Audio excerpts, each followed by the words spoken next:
Baturdays.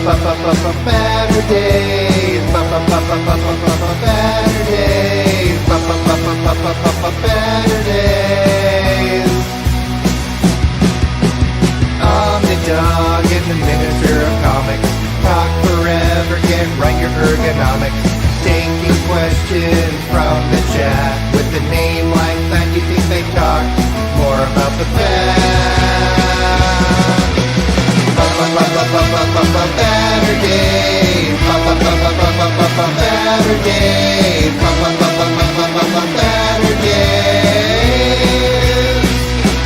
In the Batcave.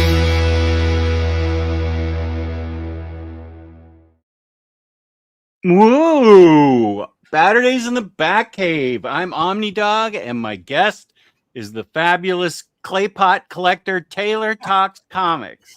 How are you doing tonight, buddy? I'm doing great. How are you? It's been a while.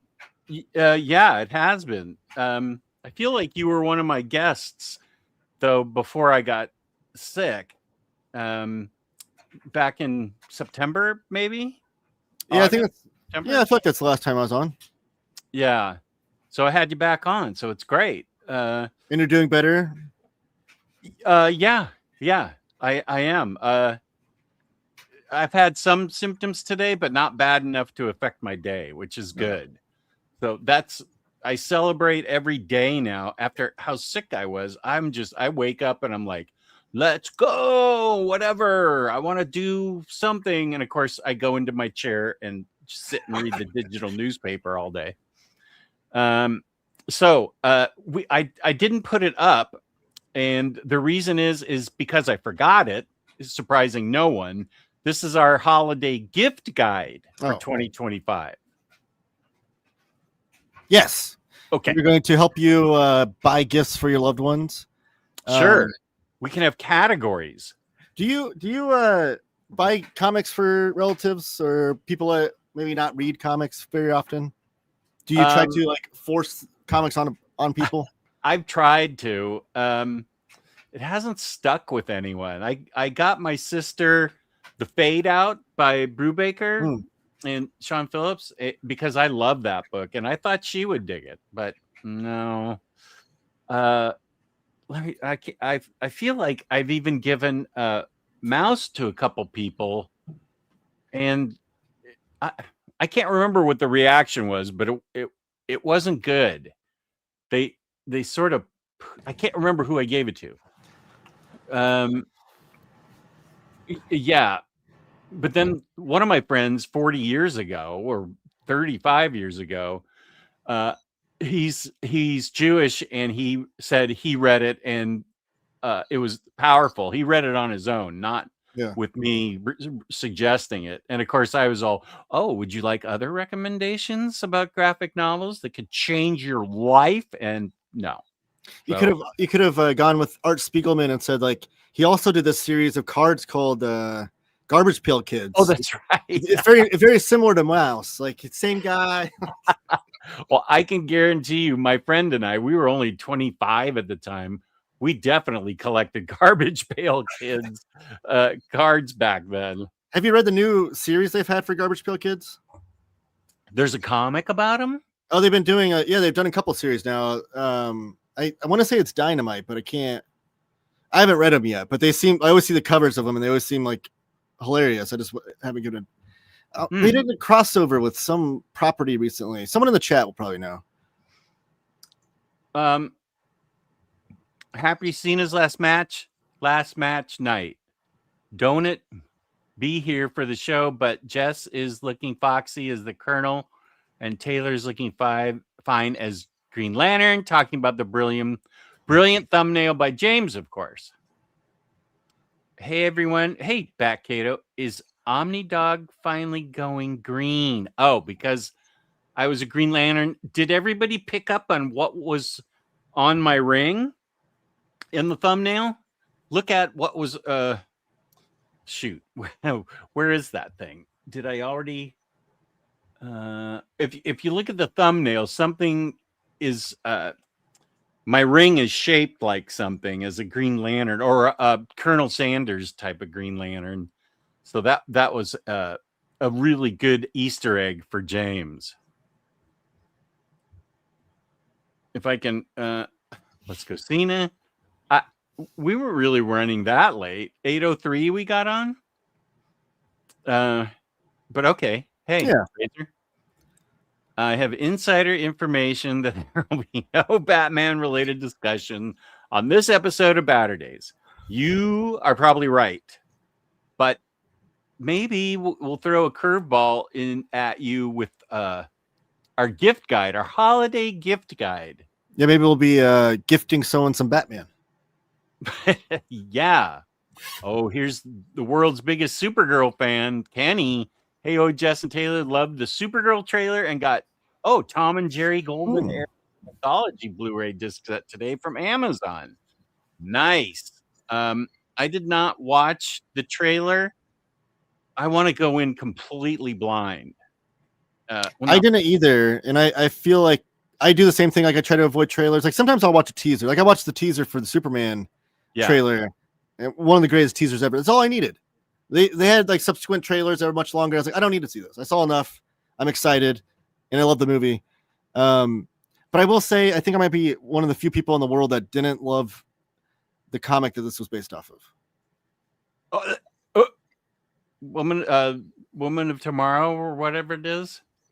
I was very frustrated by this. Yeah, I didn't love it. And I'm not a Tom King hater. Yeah. Tom King, I've loved a lot of his comics. I was annoyed by the storytelling device that he chose by having the narrator, the girl character be the narrator. Uh-huh. And then like viewing Supergirl through like this kind of third person perspective. Because I didn't care about the narrator at all, but the story's trying to make me care about the narrator, and the whole time I was like, "Shut up! I want to hear from her." Because I didn't mind the depiction and the way that he depicted Supergirl. The artwork obviously is gorgeous, no issues with the artwork at all. But the whole time I was just like, "Shut up!" And I will say that sometimes there were some pages where Tom King, because he can be verbose, but that hasn't bothered me in a story of his until this one. Because there are some stories where this artwork was just beautiful, but he just had like text box after text box after text. It's like, can I just erase those and just let the art tell the story a little bit here, Tom? I don't know. It was That's frustrating because I went in with all these high expectations because I've heard how great it is, and like I said, I like Tom King's writing. Typically, the artwork was obviously gorgeous, but by the end of it, I was just frustrated. But with all that said, I'm still excited for the movie because I feel like that might be different for the movie. The movie might take a different way of telling the story. Maybe, I don't know, but still willing to see the movie. But I don't know. And I don't want to yuck on anybody's yum here. If you love the comic, by all means, continue loving it. And I'm not trying to be like any hot take thing here. Like just because it was popular, I don't hate things that are popular. I don't know. It's frustrating though. Yeah, I get it. And that's fair. I mean, you're certainly entitled to your opinion, and I've read nothing but praise for that book, including my own. So it's interesting to hear your perspective. Yeah, it was weird though. It was one of those weird experiences where like I read the first issue, I'm like, okay, does it get better? Like, where's the hype here? And I read the second issue, I'm like, I don't understand this thing. Like, I don't understand like the hype for like this is such a frustrating story. And I haven't read the Windhorn or Helen of Windhorn. Yeah, I haven't read that one yet. Again, like I said, I like Tom King typically. Bilquis Evely, is that how you pronounce her name?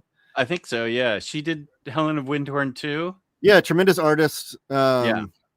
So I'm willing to give that one a chance. I don't know. Yeah. Okay. Well, that's fair.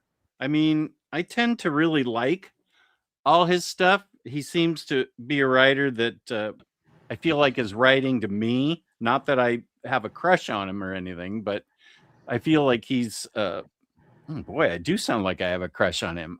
That he's writing it stuff that I really enjoy. I am not buying that book, Feral. I do not need any dogs in cages comic book. I don't care. Oh, no, not Feral. Feral's the Tony Fleece book. you're thinking of Oh, what am I thinking of? the He Tom has King one. book. It's Animal. It's not Animal Farm. It's Animal. It's based off of Animal Farm, but it's Animal something or other. I still don't want to see it. Read it. No, I know. How'd you I- feel about Animal Farm though? Animal The Pound, book? maybe? Yeah, Animal Farm, like the original George Orwell book. Yeah, I read it in high school. I thought it was powerful. Yeah, I think that's what Tom King's kind of playing off of there. Hmm. How'd you feel about Rorschach? Rorschach. Oh, Rorschach. I can see how maybe people didn't dig it. It was. I feel like it was almost an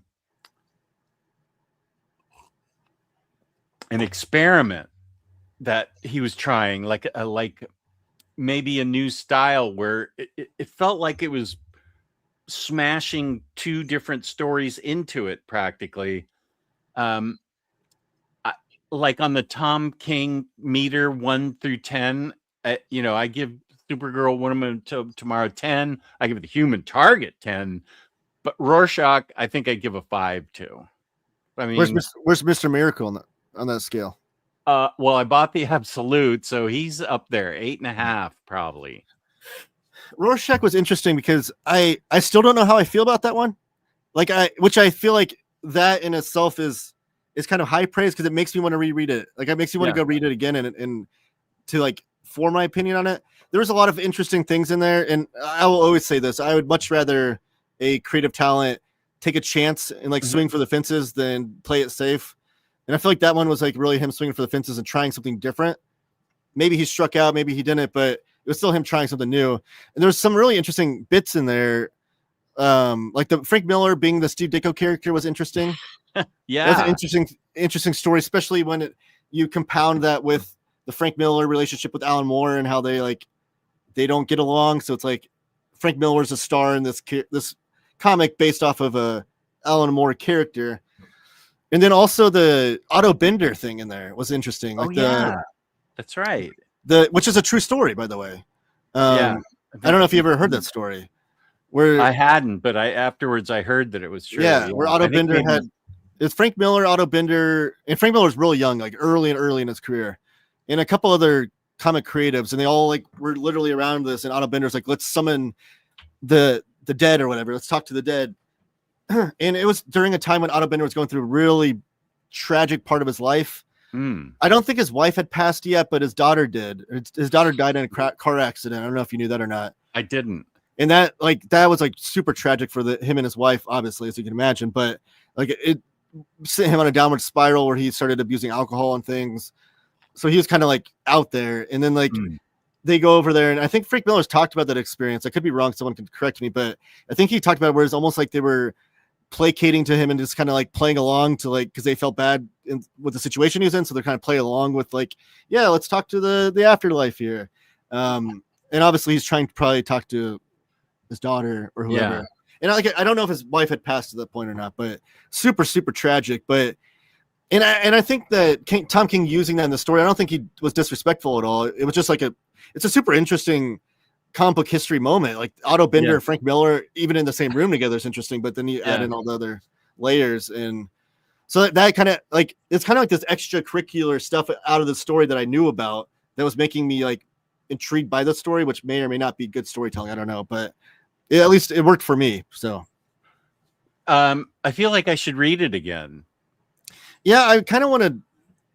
I don't know. Like, I put it down, and I was like, a couple years from now, I'm gonna read this again and really try to like see what's going on here. But I will say I at least enjoyed the experience of reading it.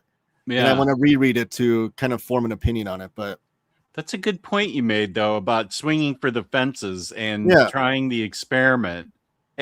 And you're right. I think that's when comic books are pretty mediocre, when somebody plays it safe. I think that's when we get some of our comic runs that are just mediocre because they don't even have with like art new. styles. Like I advocate for Dark Knight Strikes Again all the time, and I know people are like, that's an awful comic, and I even spent 2 hours with Jake arguing about how great it was. Wait, which comic? Dark Knight Strikes Again. Oh, okay, go ahead. I know, but again, like that was Frank Miller swinging for the fences. I feel like he was doing something. He didn't just do. He could have just done Dark Knight Returns exactly the same formula, kept it exactly the same, and probably would have been perceived better. It probably would have critically, it would be like, oh yeah, he came out with the same thing again. That's what we wanted. But instead, he was like, no, let's do something different and push the, because the first Dark Knight, he pushed the envelope. He pushed it.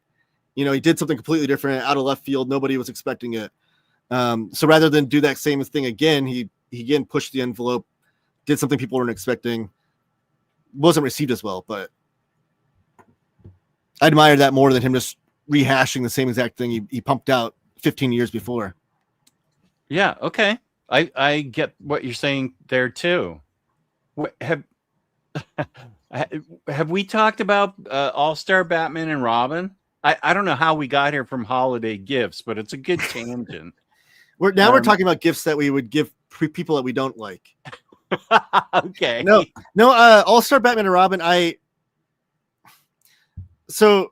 talked about this before too. I think if you take all of Frank Miller's Batman runs, we're talking about Batman here. Who was saying we weren't going to talk about Batman? If you take all of Frank Miller's Batman stories, I think there's like a through line. You can read them all. It's the same character throughout the whole thing, starting with Batman Year One all the way through to whatever the Golden Child or whatever the last one was. Same character. People like to think about like Batman Year One and Dark Knight Strikes Again and All-Star Batman. That's not the same. He's crazy. But there's some like seedlings there in Batman Year One where you could see him turning into that. And if you take All-Star Batman and Robin, that Batman, you can see definitely how that Batman becomes Dark Knight Returns Batman. Like that's not like a huge leap in logic. I don't love All-Star Batman and Robin, but I like to. I've read it multiple times, and I like to go into it. Like I have like a sick obsession, I guess, with like when someone says something's awful, I like to kind of like consume that media and be like, there's got to be some sort of good nugget in here, like some sort of creative talent, put effort into this thing. Like there's got to be something in here. When you have like Frank Miller and Jim Lee on a product, like it's got to be something good in here. Yeah. And I think there's good ideas in there. I think it was just Frank Miller, just like, I think it was him being kind of edgy for edgy's sake, probably a lot of it. But I think also his view of who Batman is and the character of Batman is a lot different than what the general public thinks of him. I think the general public thinks of Batman as like this, like ultra saint do-gooder that like could do no wrong kind of thing. Bat corrected. There we go. Which there you go, Yarna.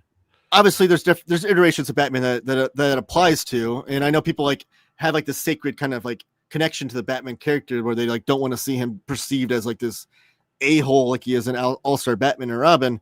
But also there's this thing where if you think about if Batman was really a real person, like he would be the psychotic guy. Like he would be crazy. Like he would not be, no normal human being can actually be throwing themselves off a building, throwing children off buildings with, in these spandex tights with Robin is, and like throwing him into danger. That's not a normal human being. Like they got to be a little bit unhinged. So I like all iterations of Batman. I think he's one of those like mythological characters that you can see that all these different interpretations of him. Like I love Adam West Batman. One of my favorite TV shows ever is the Adam West Batman series. That's obviously way different than Dark Knight Returns and way different than even Dick Sprang Batman's different than that. But you go even like Tom King's Batman and Grant Morrison's Batman, they're all different. And I kind of feel like it's a little bit like if Batman was a real human, a real person in the real world, and like you had a run in with him, and then like I had a run in with him, and then someone else had a run in with him, we'd all have like these completely different interpretations of like what we saw. Like one person might be like, he was like a live bat, like he had actual wings, like it was crazy. And one person might be like, oh, he's just a goofy guy in a costume, like he was like. So I kind of feel like that's kind of how I view Batman, is like all these different interpretations are like other people kind of how they perceive him, I guess.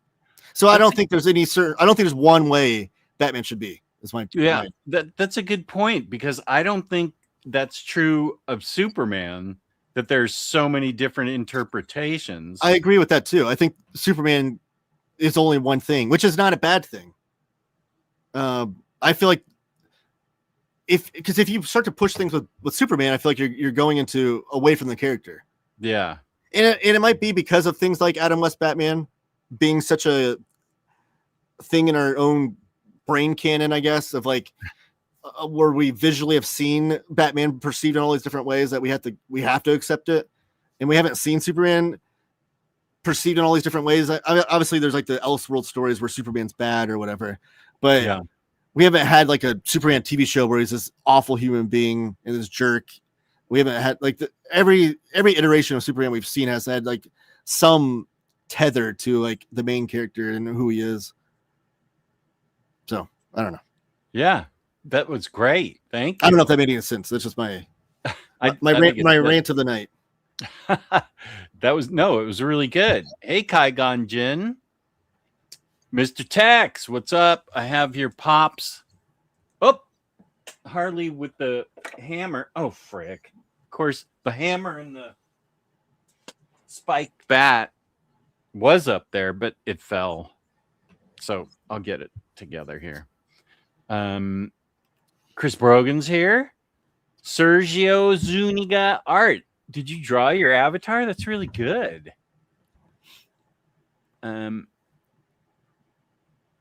The show? Yeah, here we are. Thank you, Kane, for being here, of course. Okay, that's there. There we go. Razor Ramen has the question. How many? Clay Razor, how you doing? If we're talking about comics a lot, I've got a lot of. I show them off on my channel frequently. I've been getting a lot of self-published stuff lately. So actually, this is mostly that isn't. Some of this stack is from Cycle Cleveland. Oh, really? Nice. Yeah, he was kind enough to send me some stuff. Oh, he's actually very generous. Oh, he is. He's a and one of them was perfect. He sent me some Simon Hanselman comics right before I interviewed him. Good. Anybody on my channel, or I have a YouTube channel. I don't know if I said that already. Taylor Tex Comics. Please subscribe. I'm almost to 5,000 subscribers, so I need your help. My goal is to get there by the end of the year. I'm like 100 and something away. But I just interviewed Simon Hanselman. Have you ever read a Simon Hanselman comic? I have, and I'm sure he appeals to a lot of people out there. It just wasn't my vibe. What did he read? Oh, it was a long time ago. Actually, I think Cycle sent me something. I'll have to pick up the laptop and go look, but I think he might have sent me something. Does he have a character that's a witch? Or am I thinking he's got a. Yeah, I read some of her, and those are the only characters. All of his comics that deal with those characters. Okay. Like he's got like Well, I'm really happy that. Oh yeah. Oh, that might be what Cycle sent me. Is it hardcover? I'll have to go check. Okay. I think he sent me a soft cover. Okay, and then looks familiar. Megan Mogg in Amsterdam.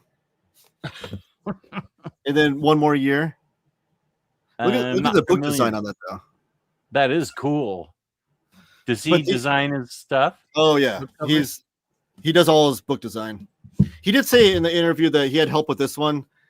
Because he was like going through like a nervous breakdown when this book was coming out, so he had some help on the book design with this one. But that's the only time he ever had anybody help him.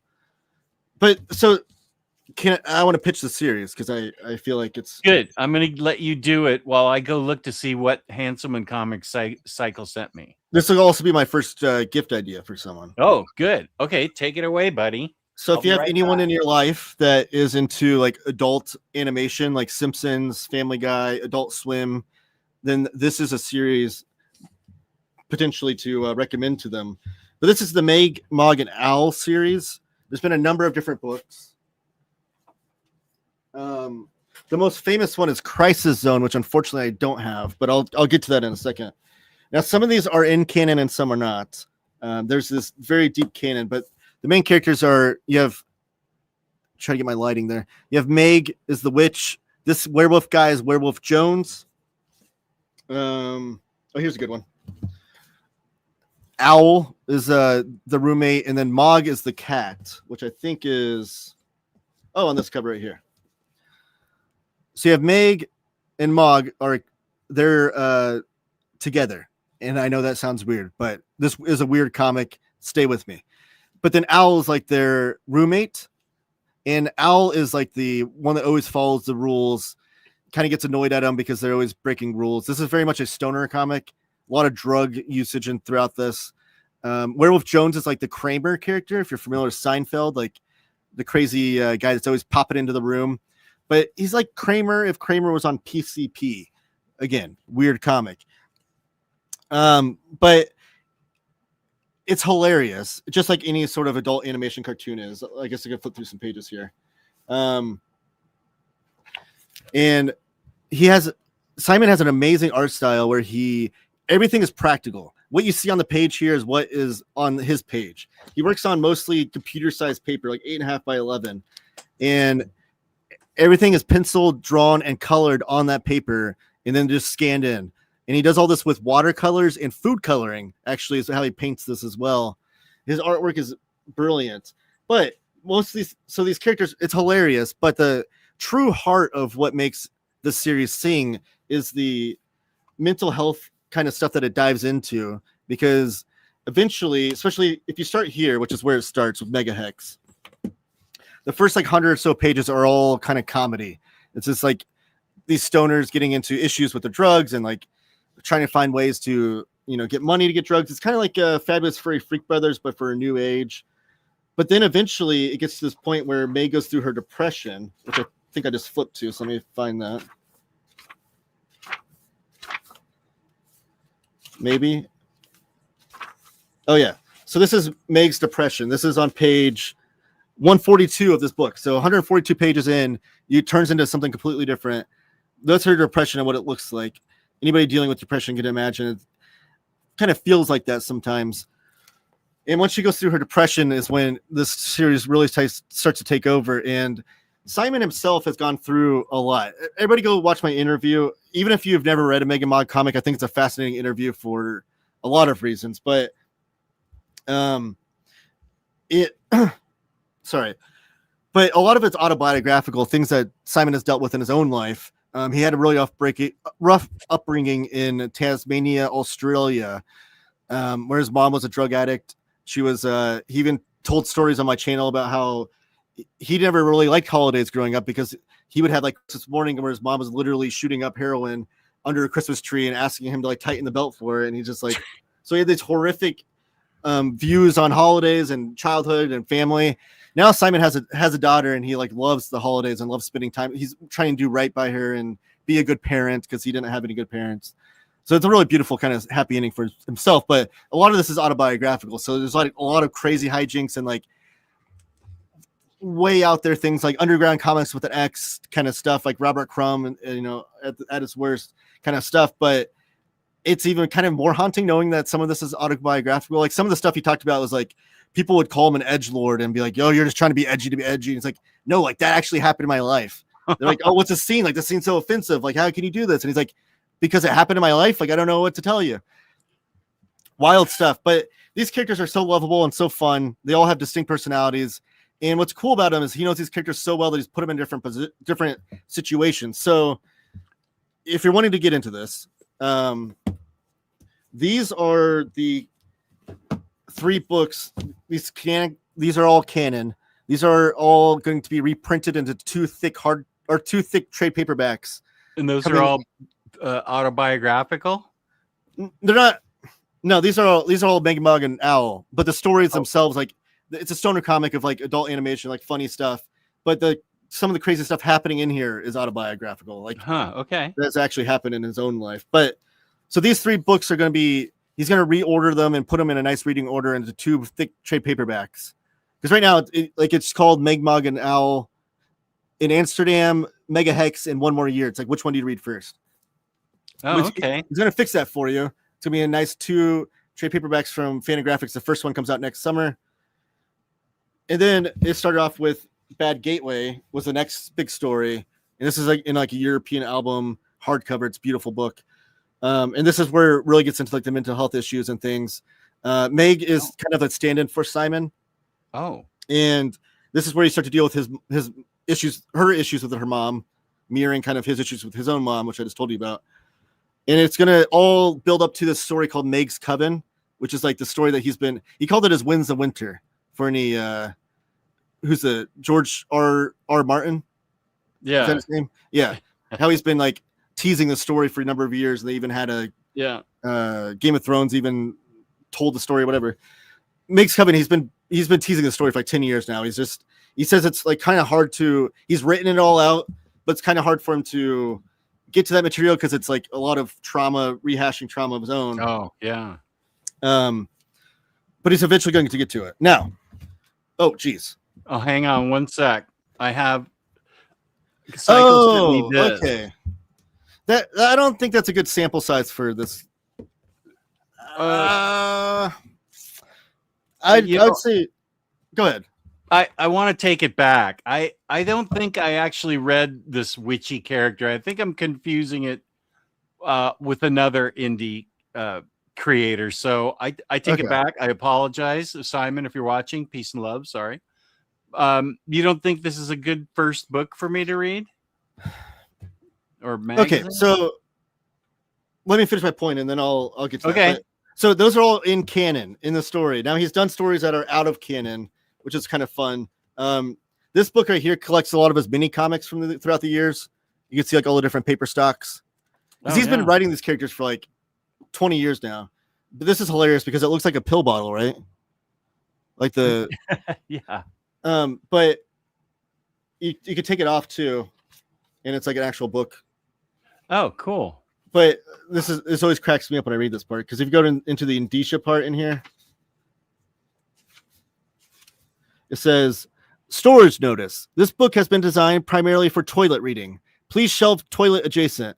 Plastic piss guard included. So this is like the plastic piss guard.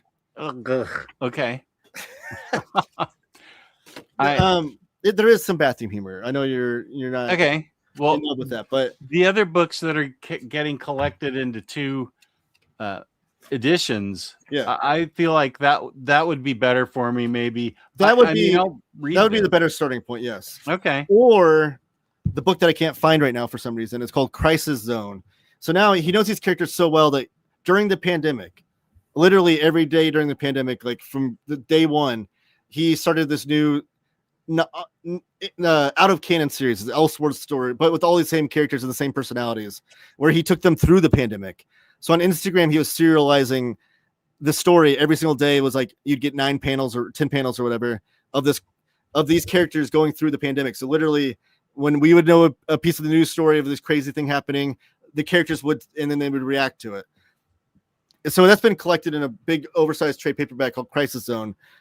That's the one. That's like the other place I would start because it's not in canon, but you get a vibe for the characters, and also it's kind of interesting to revisit the pandemic through this hilarious kind of like stoner comedy with these characters that are, as you can imagine, how they react to the pandemic and crazy things happen. But so I'd either start there or this new book coming out called what's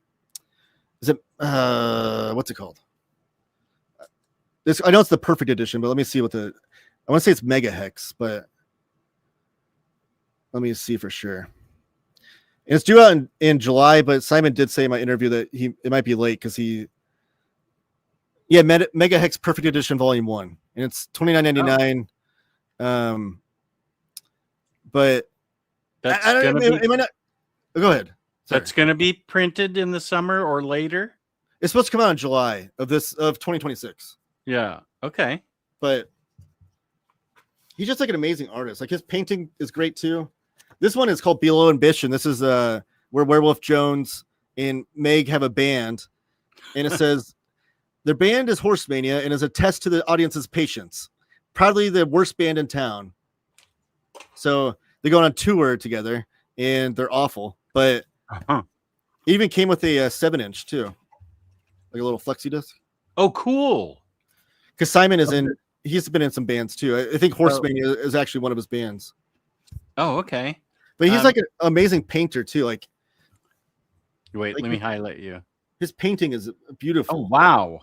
Yeah. So, and he does this like with food coloring and watercolors. But like you look at his artwork and it's on the surface. It's like, oh, that's kind of like, like kind of a, I don't know, web comic, kind of easy going. But like once you get into it, you see how great his cartooning is. But his painting is where he really excels as an artist, I think. Like this is just brilliant stuff. Yeah. So that's my pitch, though.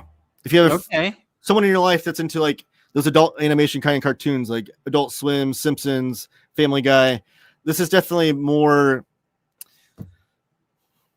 rated, even more mature than those probably, but it still has like the same humor, I think. Okay. Spooey says, I was looking at Megahex about a week ago. Almost ordered it. 4 books in the series. Yes. Again, it's kind of confusing because, I mean, I have a video on my channel too. If besides the interview called Simon Hanselman's Underground Comics or something, I forget what I called it. It's a recent video. I did it in October, where I show off every single book and kind of explain it if you want more information on that. But like, I mean, all these books are with these characters, including Crisis Zone. So it can be confusing. Now, like I said, the Megahex, if you want to follow just the canon story, I would just wait until that paperback comes out because I think some of these are out of print. Oh, okay. If you can find it, though, Megahex is the one to start with, this hardcover. Okay. Yarny says, are Simon Hanselman books funny for people who don't partake? I don't do any drugs. I don't do any drugs, and I enjoy them quite a bit. So Chris Brogan agrees. I don't partake and read some of it and found it okay. James. There's the interview. It was 2 hours long. So as far as the interview goes, again, you might not like his comics at all, but he's a fascinating guy. He's had a fascinating life, gone through and seen a ton of crazy things in his life. Born in Australia, moved to London, moved to Seattle, moved to California where he lives now. Kind of a happy ending to his life. Now he's married and has a kid, and he's living a happy life after growing, up in a terrible situation. But he's also now kind of pivoting into TV writing. Like he lives in LA, and he's trying to pitch like a TV series of Megan Mogg. He's been doing that for years, but now it seems like it's getting kind of close. He's also pitching other stories. His friend, which Goiter, right? Oh yeah, I've read a lot of it. His best friend, this hardcover. Yeah, did you read it? Not yet, but it's on my to be read pile. Oh, it's so great. I've read other Tedward. I just haven't read that book. Oh, well, some of those mini comics are in here, so you might have actually read some of this because this collects a lot of his mini comics, basically. Wait a minute, Tedward. He had like like the titles of the books were Power Wash, Warm Television, Tracy Island. Those might have been some of the ones that Cycle sent you. Yeah, I wonder if I did read that book now because okay, I think I did read that. I know what Power Wash is about. Yeah, he's like this awkward character. Yeah, okay, I did read it and I really enjoyed it. Now that I saw Power Wash, I remember what that was about. Well, him and Simon Hanselman are best friends, and they're working together trying to pitch TV series and things in Hollywood. So that part of the interview is really interesting too. He's really forthright about like the challenges of self-publishing and how much money he makes versus self-publishing versus like these book deals with Fantagraphics, and also trying to pivot to TV. Like it's really, really a fascinating interview. I'm not just saying that because it's on my channel, but he's just a nice. I'll watch any interview he does. He's a really interesting guy, but it's a 2-hour long interview. I will warn you. But wow, I think it's worth it. It was really good. We had a great experience. Even afterwards, we got off the air and spent another 30 minutes talking to each other. He was telling me some of the stuff he couldn't tell me on the record about some of the TV deals he's working with and all these celebrities and stuff he's had like do voice auditions for. Interesting stuff, but he's going to come back on too. Like we had a really good experience together. I think he's going to come back on, maybe even with Josh, but I don't know. Huge fan though of both of them. Awesome. Colonel Underpants read Megahex after your interview, and there's some crazy shit in there. I liked it, but I can't say I would recommend it to anyone else. There is definitely some crazy stuff in there, but I think the heart of it though, when you get to like the mental health stuff, have you watched BoJack Horseman by chance? I haven't. I've heard Riley and Gio rave about it. Because Simon will probably, I don't think he likes being compared to this because Megan Mogg were first, but BoJack Horseman does this great job of having like, it's hilarious, but then it gets into like these serious issues where even some of it's like cringy. You're like, whoa, I don't know if we should be touching that subject on TV, but it gets into like this mental health thing. And the mental health stuff in Megan Mogg I really enjoy because it's not like a moral story. It's not like this person deals with depression and then they did this thing and now they're better. It's like the real truth of it. It's just like you see these people going through depression and there might not be a happy ending of the there might be, there might not be. Like, it's just raw and real, I feel like. Okay. Let me see. Oh, and this is actually in the, I have a bit.ly link for Taylor's channel in the description. Thank you, James. Oh, hey, Axel. Gute Nacht. Let's see. 2 Harleys. Let me see what response that was to. I shouldn't. I was a half an hour behind, so I didn't. I should have. Oh wait, is this the thing? Oh, comic series. Yeah, so that's the video where I showed off all the books. Oh, okay. Okay, that helps Spooey. And Razor has 8 collected editions from him. Yeah, there's 8 with Fantagraphics, and then there is the art book that he came out with the Mansion Press, which I have. But that's it. Yeah. Okay, Peter with an interesting question. What do you guys think is the #1 most anticipated Omni coming out next year? Whatever comes to mind first.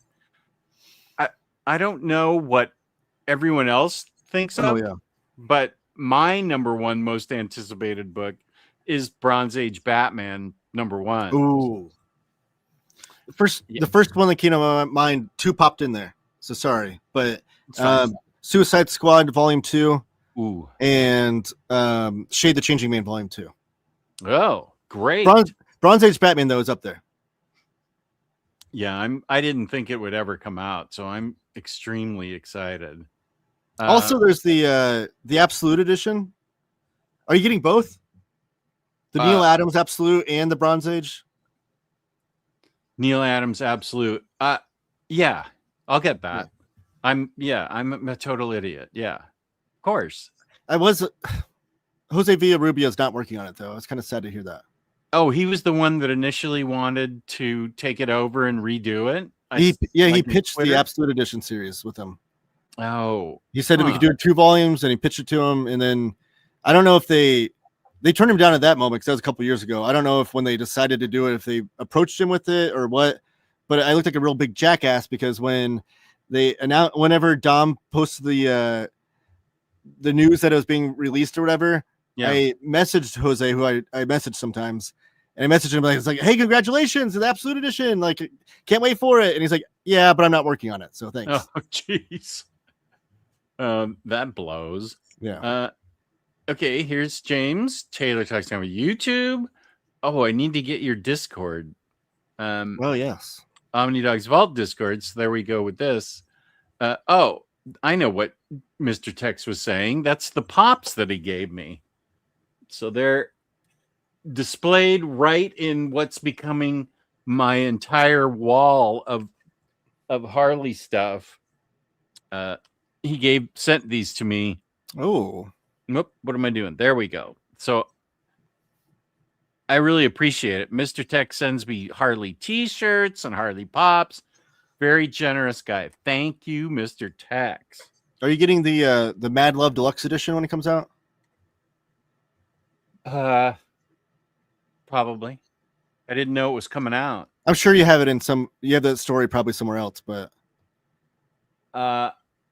yeah, where is I don't know it's been reprinted in a few things, I think, but maybe I have Mad Love somewhere. Maybe the Paul Dini omnibus. I don't know if it's in there or not. Oh, yeah, I don't know. I didn't even know it was coming out. Yeah, they're doing a deluxe edition. I don't think it's a reprint. I think it might be the first time it's printed in that format, but oh, okay. Ganderstein, the Spectre, and Phantom Stranger are great. I'd love to see more of them. Oh, sorry. It's in the Batman Animated Series omnibus, I think. Oh, I don't have that. Oh, you don't? No, wait a minute. Let's say I thought you did. Batman Adventures? Yeah. That's what I meant. Yeah, all right. It's in there. Sorry, back to Ganderstein. I agree with this. I felt sorry. Oh, Ganderstein again. I felt sorry for Burt Ward having to wear that Robin costume. Yeah. It's paid for Burt Ward for a lifetime of I don't know that he's been known for doing anything else since then, though. So I'm sure he's okay with it. Yeah. Okay, wait. What are you a wrestling fan? Me? Yeah. I used to be.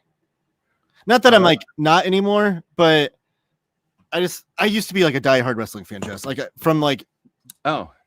the moment I could speak until probably my early 30s. I kind of fell out of it at that point. But like in the latest, when I was last a wrestling fan, I was like writing for a wrestling website, reviewing shows. I was watching like every wrestling promotion out there, not just WWE. I was watching like every Japanese promotion. I was watching like these rinky-dink Japanese promotions that only had like 100 fans in attendance and like reviewing the shows. Like I was deep into it. But then I fell off. So, and John Cena, obviously one of the greatest of all time. It's happy to see him retire on top the way he wants to. I won't be watching it though. I'm spending my time with Jess instead. That's what he's saying. Taylor, you're in luck. They moved Cena match last so I can be here. I see. He's he told me he couldn't be in the chat because he was going to be watching it. But okay. That's right. So thank you, Low Hit, for spending time with us. Let's see. Where here's Jewish Dragons. Peace and love. Welcome, buddy. Superman up in the sky. I found the writing style to be really annoying and overwritten, and even how the story was structured was a good. And even how the story was structured was a good idea. It was not enjoyable to read. Okay, I love that. That kind of. I haven't read that. That's is that Tom King? Yeah, that's Tom King. It's just I haven't Superman read that yet. book, and it was. I loved it. It was one of my favorite reads. I do want to read it. But that's kind of that's kind of mirrors my experience with the Supergirl book. Like I didn't hate the idea of having a different narrator than Supergirl. It just, I didn't care for that narrator. Right. Taylor, you got to change your title to VFC social media guy on this channel. Okay, wait. Oh, here's Farhan. Where have you been, buddy? I haven't seen you in like a year. Hi, Justin Taylor. Season greetings to you all. Peace and love from Malaysia. I'm glad you're okay, Farhan. Good to see you. Here's a question from Sergio. When is Taylor putting out his end of the year list for 2025 best comics? I'm working on it actively. I mean, not right now because I'm on the show, but I'm hoping to put it out this week sometime. And I don't know, I haven't decided how I'm going to break it down yet because I did a mid-year best of video. And instead of doing like my top 10, I did like my favorite horror comic, my favorite reprint, or like I kind of broke it down into like superlative type categories. I don't know if I'm going to go that route or not because I'm kind of like, I don't know. I kind of feel tired of doing a top 10, but I know that's like what YouTube likes also. Yeah. So there'll be at least one video, if not multiple, of my favorite reads of the year, though. Hopefully, one of the videos will be coming out this week. Okay. Wait, what is this? Jess, did you hear the shocking news about Taylor? A couple of weeks ago, his son made an announcement during his live stream that Taylor isn't a Hoosier. What's this about? So I had my son. I made the mistake of having my son on a live show with me. How old is he? Just kidding. He's 11. I love him to death. It was a great time. He was there for the whole live show for me. He was home from school, so he was joining me. It was Thanksgiving break. But he is like emphatic that I'm not a true Hoosier because I wasn't born in Indiana. Oh. I was born in Colorado. But I've lived in Indiana for the last 30 years of my life. So I'm like, I'm a Hoosier. I've lived here for more of my life than I haven't. More than him, even, because he's only 11. But he's insistent that him and his mother, who are both born in Indiana, are Hoosiers, and I'm not. Oh, Razor, you have a good memory, man. Jess gifted Junior Management. That's right. Star Wars comics, and she didn't like them despite being a huge Star Wars fan. I'm still kind of surprised by that. Yeah, I believe I gifted her. It was the Darth Vader. Which Darth Vader was it? The Kieran Gillen Darth Vader. Yeah, it had to have been the first Darth Vader omnibus, I think, because it was Yeah. it was a few years ago. I had the oversized hardcovers and I gifted them to her, and that little spud didn't, bother to even read them both. And she's she didn't even read them. I remember this was around 2018 because we took a bus up to New York City and she was reading it on the bus. So I know she read part of it, but she didn't finish through. And yeah, I've tried multiple times to get her involved in comics, but that's my greatest failure as a person. She's into Lego. She's into Star Wars, video games. She loves video games. But comics, it just didn't work. I was really unhappy, but I never told her that. Baccato, I give my niece and nephew gift certificates for an LCS in their city that has toys and cards as well, so they have lots of options. Nice. Mr. Tex also finished his omnibus of the month goal. Ooh. What is that, Mr. Tex? Can you get specific, like what you read for that? Oh, I assumed that meant like one omnibus a month. Omnibus of the month goal. Wow. Did you read one omnibus a month? I know I didn't. And I was on your show in January, and that was one of my goals. And same with me, I think. I feel miserably, but I will say my Goodreads goal,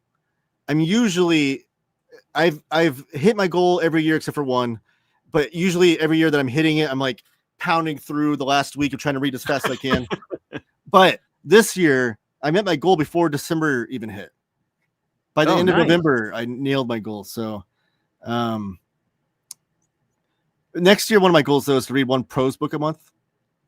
I'm dabbling with some prose, small prose books. Not going for anything gargantuan. Usually like 200, 300 pages.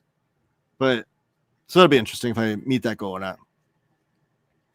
I apologize to Mr. Tex. That I didn't know what this was until I read the above comment. So he finished, you're right, omnibus of the month. October is Wolverine #4. November, Batman Arkham Saga. December, Punisher Max omnibus by Jason Aaron. That's impressive. I really should. I'm not even going to say anything. I always say I need to do this, I need to do that, and it never comes true. Let's see. I gifted my boss Firepower by Kirkman and Sam Nee, Volume 1 and 2. He told me he went to school with Sam Nee. He was a year ahead of him. Wow. That's awesome. Had he read Sam Nee's comics before you gifted that to him? I'd be curious. Yeah, I am too. I actually really liked Firepower by Kirkman, and I didn't, but okay, I understand. I love Sam Nee's art, and I'm stoked for this. the I'm stoked for the Sam Nee and Wade Captain America Black Widow omnibus coming out next year. Oh yeah, I'm stoked for that one. Their Black Widow run is great. Whoa. Black Widow. Okay. That was a 12-page. 12-part series, 12 issues. Yeah, I think it was 2 6-issue series. I think I have the trade of that. And then they did like a Captain America story, I think. After that, like it was not with Mark Waid's other Captain America stories. Okay, wait a sec. Why does it say the complete collection? This is the book I have, so I'm happy with it. But this is going to have more than that, Jess. Yeah, it must. This is 1 through 12. Did they do more than this? Even though it says the complete collection. It's coming out March 25th. It's on sale right now for $75 from your sponsor, Panelbound Comics. Panelbound Comics, let's go. And it collects Black Widow 1 through 12, and then it collects Captain America 695 through 704. So 9 issues of Captain America plus 12 issues of Black Widow Oh, in well, yeah. oversized format.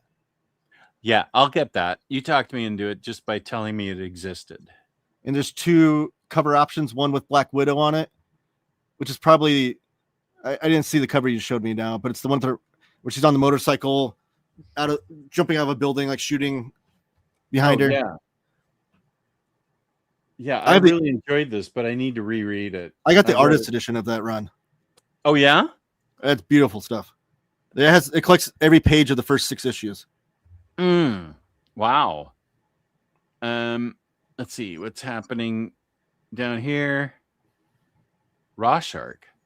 Do you want to see a Raw Shark asset that I have here? Here we go. Nice. Where'd the the Santa pineapple? Is that this dude here? Yeah. Oh yeah. StreamYard. I didn't recognize what it was. StreamYard put out several things that you can do. Let me see here. Festive border. That was Thanksgiving. Beach snowman. Yeah. Autumn corner. That was Thanksgiving. Let me go. For those of you who celebrate Boxing Day, there's that. Candy frame. We can do that. Oh. That looks fun. That looks festive. Yeah. I've used Gingerbread Man before. Holiday badge, which is really dull. Yeah, that's lame. Oh, that's kind of cool. Yeah. Do you want to go with this one or the candy one? I don't. You pick. It is covering up your name a little bit. I don't know if you care about that. That's cool. Just the adorable part. That's covering up that my name too. But at least the Omnidog at the top right is on top. Oh yeah, nice. Okay, we'll go with this for now. Feral is cats. Oh, it's cats. The comic series Feral is about cats. Because Tony Fleece, he had the Stray Dogs, right? Stray Dogs? Yeah, and I never read that. That was like his horror comic series with the dogs, and now he's doing Feral with cats. And he even said on A Very Fine Condition, when I was on the show with him, that he said that Feral, he's viewing it as his Vertigo series. He wants to do 60 issues with it. Oh, wow. Okay. Okay. Brian, unashamedly, without shame, loves DK2 and Dark Knight 3. Frank's art always gets hate, but I really dig that stuff. I'm with you, Brian. I love Frank Miller's artwork from his whole career, even the variant covers he's doing right now. I'll fight to the death that they're awesome.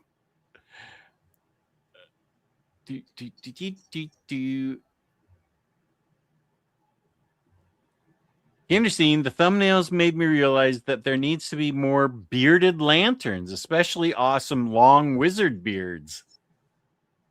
I forget. Has anybody figured out what the Easter egg is on the ring? Let me find that. It should be. The winner gets a no prize. This isn't gonna.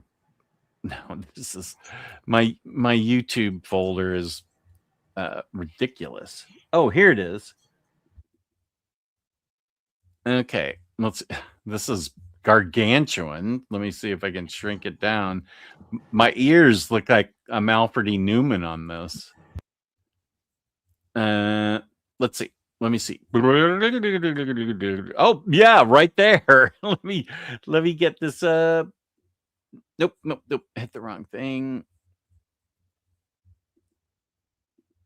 Nope. Okay, share screen.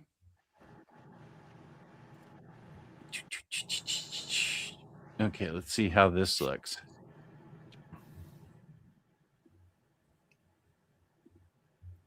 Okay. There's my ring right there.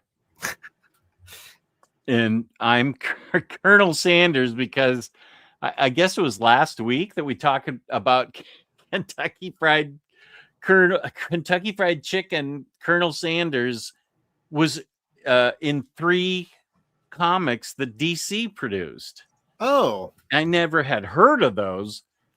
I feel like maybe somebody that knows about it, maybe Bat Cato or James said they were giveaways at the New York Comic Con, I think, and they go for a lot of money now, even though they were free.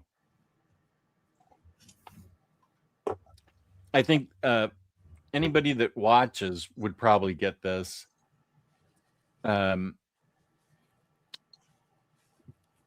Chris asks, which is worse, All-Star Batman and Robin or Hush 2? I haven't read Hush 2. I haven't either.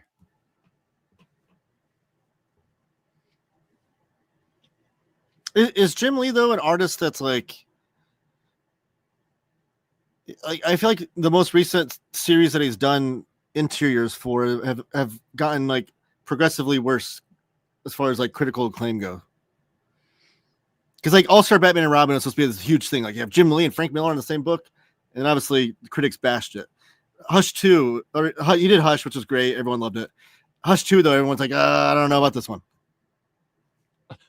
It's like he was like this titan of the industry, and now and he's still doing great things with DC as the president, but like as an artist, I feel like he hasn't had a well-received comic in a long time.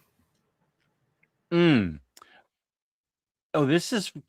wait, everybody's guessing that it was a bucket of chicken. Oh, I thought it was a Frosty from Wendy's.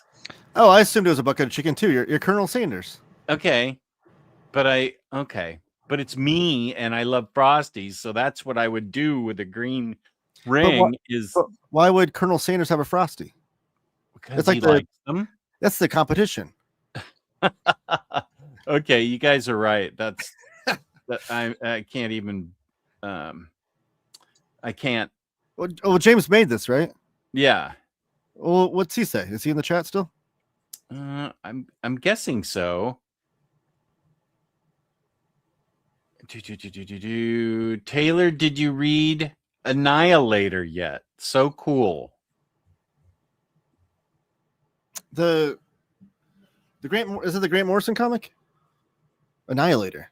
Yeah, I think that's Grant Morrison.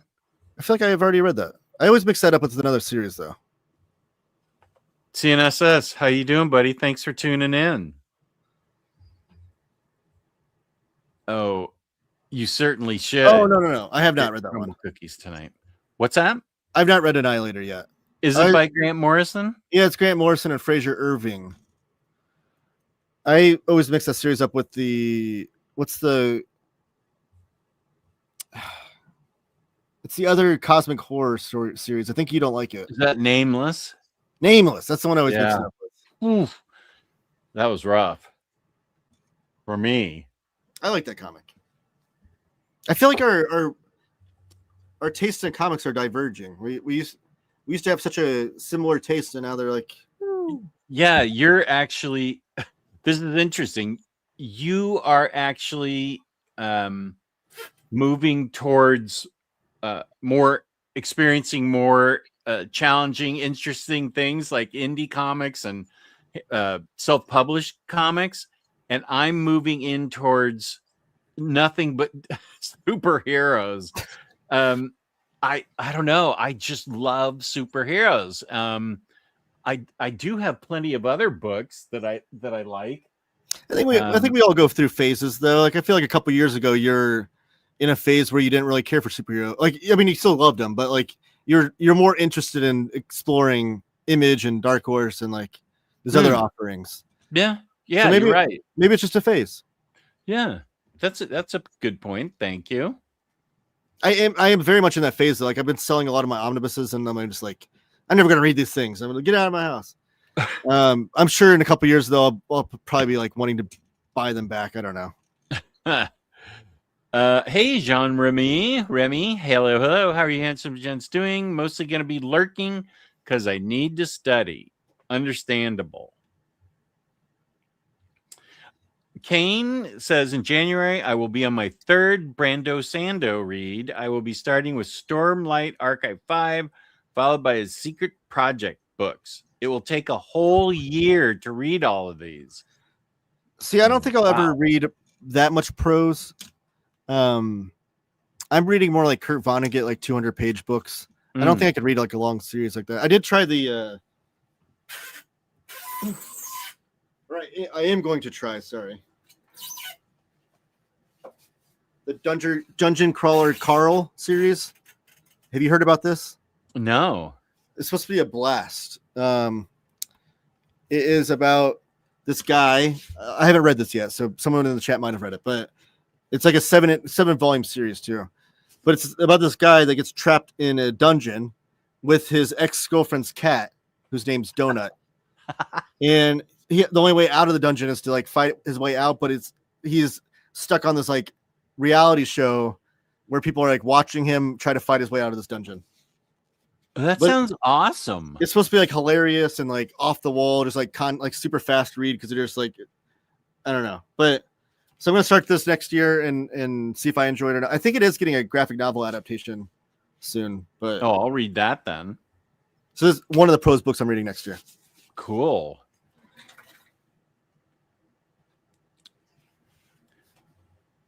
I will be Kane's going on vacation and she'll be reading her manga pile on vacation break. 2 weeks of reading books. Nice.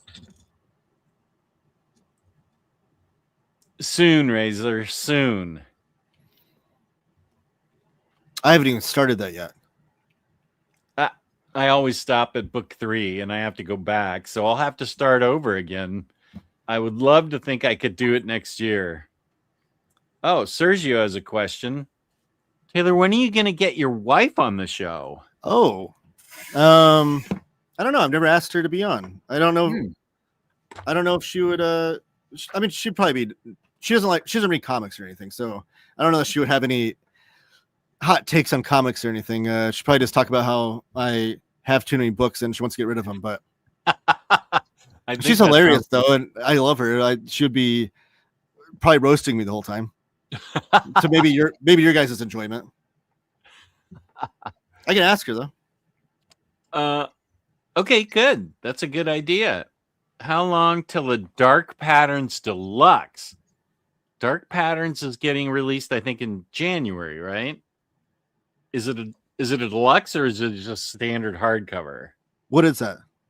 That's the Batman book that everybody's raving about. I don't know. Who's writing it? I think it's Dan Waters. Oh, okay. I know what you're talking about now. It's like, is it a Black Label? I don't know. I haven't read anything about it. It could be Black Label. Let's check PBC and see what they say. Dark Patterns. It says it's coming out March 31st. Oh, March. They have it on sale right now for $25. I think it's a standard size hardcover. It looks like. That's a good point by John. That I of course will buy the standard hardcover, and a month later the deluxe will get announced. But I can't help myself. Oh, and Kane voted for the candy frame, so we'll take it to that. I like that one. Yeah. Dark Patterns Deluxe. This is Mad Love. It's also in Harley Quinn DC Finest. Oh, the Maid of Mirth. Yeah. Okay. Wait, I think I even have.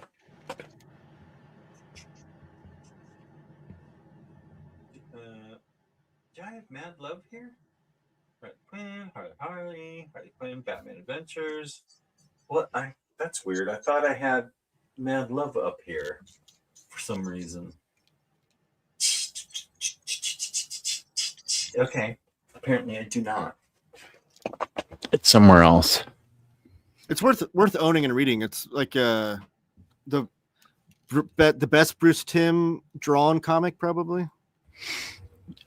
I feel like I just read it, so it must have been when I read the Batman Adventures Omni.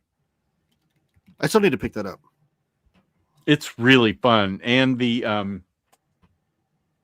think it's the Batman and Robin adventures. Oh yeah, Yeah. the follow up. Yeah, I feel like that is stellar. I've got Phoenix here for when I am on Omar's channel, if you can see that. I want to troll him with it because I've even got the action figure right here. Do you have the Uncanny X-Men omnibuses? I I don't have any of those books. The Chris Claremont and then the two by Jim Lee. Yeah. I don't know. I think I sold them because I just was like, I know how great they are by that everybody says, but I really prefer modern X-Men. But also they could release the Omnis again and I may pick them up. I feel you. I just sold all of my X-Men Epic collections. So. Oh, okay. Yeah. Okay. So you understand. Let's see. I want to get this out without knocking over Phoenix. This is a honker. Yeah, I want to read that because it's. I love I've read some of those comics back when I was a kid, and I also read the Superman Adventures comics, which are a blast. Which they only released that in a compendium, unfortunately. Which I think Volume 2 is coming out soon, but they're just like fun, like one and done stories. They're not like bogged down by like decades of continuity and. Yeah. Okay, here's Mad Love at the end of this. Let's see if So you won't need the deluxe edition then, because it's bigger than the omnibus, though, dude. The deluxe edition, it'll be the same size. Oh, okay, but I don't have the deluxe, so I'm gonna have to get it. But it'll be like the same trim size as that. Dude, don't yuck my yum. I'm trying to save you some money. Okay, wait. I wonder if it's very thin, but I guess there wasn't that much to it as it is. No, yeah, it's a slim story. I mean, it was like, I think it was like 60 pages or something. It wasn't that long. I'm just trying to answer the question if it's all in here. Oh, yeah. I just passed it by. It's got the famous last page. Right. So I think it is complete, but it's not. Yeah, I mean, this is going to be a thin deluxe. It's 144 pages. The deluxe is. I'm looking at it right now. Comes out on January 27th. It says it features behind the scenes look with layouts, color guides by Bruce Timm, as well as an introduction by Dini in the story. But it doesn't collect any other issues or anything. So it's got like a lot of back matter, I guess. Okay. And that's fair. It's got a blurb by Frank Miller calling it the best Batman story of the decade. I don't disagree with that. It's a good one. Trendsetter, yeah. And Bruce Timm on artwork, just great stuff. Yeah. Okay, so Bat Cato knows. Okay, wait. Peter asks, should we expect Batman by Tom King Omni Volume 2 next year? That's a kind of a Jake question. Jake's really tapped into Tom King, although usually writers don't even know until the box of complimentary copies comes to their house. Well, Tom King might be one of the writers that knows ahead of time, but I feel like he's still in good with DC, where he would have a hand in that kind of thing. So I think he knew about the first one, right? He did? Yeah, didn't he? Wasn't he talking to Jake and Omar about it? I don't know. Oh, maybe yeah. Not. Yeah, sure. Possibly. Like before it came out, I mean. Peter will be getting the Batman Bronze Age Omni and then the Neil Adams Absolute. Oh, probably is what he means. Yeah. Well, that sounds what. Okay, that's what he's saying as well. So he's with me. Good job, Peter. Wasn't Steve Olaf doing the colors for the Bronze Age Omni? Wouldn't they just use his work for the absolutes? Is this a question? No, you might know anything about? I think Omar told me there's a team working on, which Steve Olaf does have a team, so I guess it could be that. But he said there's a different team working on the restoration for the absolutes. But Steve Olaf's working on the color. Is he changing the colors? Because he's the one that did the colors for the Swamp Thing absolutes that everybody hates. Uh-oh. But I don't know if he's doing like restoration back to the originals or if he's doing new stuff. Because that's the thing too, is like, I don't think he was instructed on the absolute editions of Swamp Thing to like, I don't think they had told him like we wanted to look like the originals. I think it said like, Steve Olaf, here's the black and white, you color it the way you would or whatever. And there's still people bag on those absolutes. No, it's not the original colors, but it's still like good quality coloring. Like Steve Olaf is one of the best colorists ever. He just had a different take. I would have preferred the originals. Don't kill me, but I don't mind the absolutes either. Like they're not bad. I would have preferred the originals too. I kept my standard size hardcovers. That I still think that if DC likes money, the smart thing would be when they do eventually release those in omnibus editions, because we know they will, is to do them with the original coloring. Because if they do omnibuses in original coloring, then anybody that bought the absolutes that wanted the original coloring will buy that omnibus. People that avoided those absolutes because they wanted the original coloring will buy the omnibus. I will buy the omnibus because all I have is those standard hardcovers on the like newsprint paper, which I'm sure somebody loves, but that's not me. I do. Okay, there it is. I've actually been collecting. Do you Hellblazer? Have you been getting the omnibuses of those? I haven't. Okay. I have the trade paperbacks, so I've been going to the trade paperbacks because I love the newsprint that they're on. It feels like pulpy. It's kind of like a pulpy story, anyways. Yeah. It was. So anytime a new omnibus comes out, I try to buy some of the trade paperbacks from somebody that's upgrading. So it's been a slow process. I'm trying. Some of those are way out of print too. I have like 10 of the 25 or so volumes so far. It's been a slow process, but my goal is to have the whole series in trade paperback.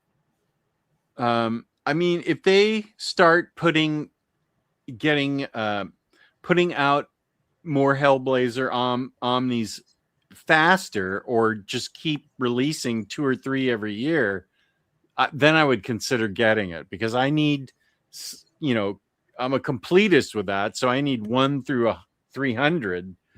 Well, in Omni form. I mean, they're getting pretty far though, because they have the 2 Delano omnibuses they did, and then the Innis one, and then this year's they're releasing like the follow up to the Innis one, right? I don't know what issue that would take us to. Let me see. Okay, here's Hondo. Peace and love, Hondo. The topic is it's a tangent filled show. Yeah, we're just going off on tangents. Yeah, we're here to talk comics. Yeah, it's the John Constantine Hellblazer by Jenkins and Phillips omnibus. Oh, by Paul Jenkins. Okay. Comes out March 24th. And it collects issues 85 through 128. Okay. So in omnibus format, we'll have issues 1 through 128 so far. Okay. So you know what? I might do that. It's getting closer to halfway. Yeah. Well, if you're wanting to upgrade to omnibuses, I know a guy that will be interested in trade paperbacks. Just saying. Okay. Manga Mad Lad Jess, welcome to the show. My stance is that Taylor is not a Hoosier. Okay. False. Get out of here with that. Anyone going to see The Shining in IMAX this weekend? I was going to go today, but it's a bit snowy. Gonna try tomorrow. It being snowy is perfect for the atmosphere, isn't it? Yeah, really. I actually, that's the prose book I'm reading right now, is The Shining. I know this is criminal. Don't kill me. I've never seen the movie. Oh, that's fine. But I'm reading the book now, and then I will subsequently watch the movie. But that's my prose book right now, which is it's been a slow process, but I'm hoping to finish it by the end of this month. It's supposed to be snowy here tomorrow, but oh, it is here. We got like 6 inches today. Oh, did you? Nice. Yeah, like we're snowed in. Although I have to work in the morning, so we'll see how that goes. Oh dear. Let's see. Batman and Robin, the Chris Gonzalez, year 1 by Wade. Batman and Robin, year 1 by Wade and Samney comes out this week. Can't wait. I will totally get that. Yeah, I think isn't that standard size? They decided to. What? Yeah. Okay. I think I'll get it. I think so. I'm always buying the standards. I mean, I bought the standard of all the absolute ones that have come out, like Martian Manhunter. Now that I'm feeling better, I really want to read that. Oh, the absolute Martian Manhunter? Yeah. Yeah, I want to read that too. Okay. I haven't read any of the absolute stuff.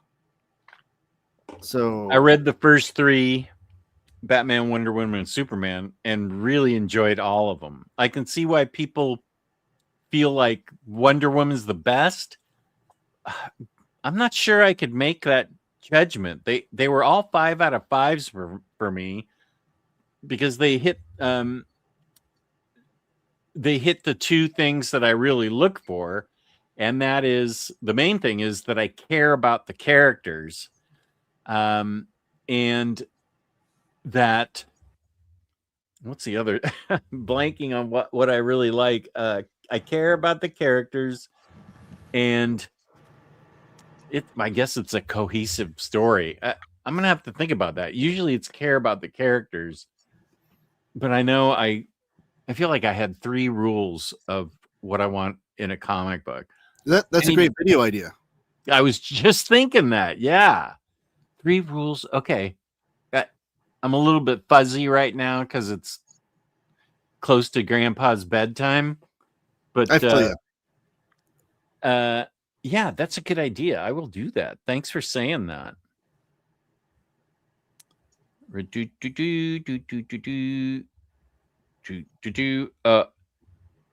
Sazmurf, how's it going? Ben and Jerry's Vanilla Caramel and Fudge. It could have been that. Albert E. Newman, yeah, there was a sighting. That's a great doll. There's like one of my Christmas presents for my wife last year. Oh my gosh, you should have your wife on. She's a really good gift giver for you. Yeah. Albert E. Newman? Wow. She is a great gift giver.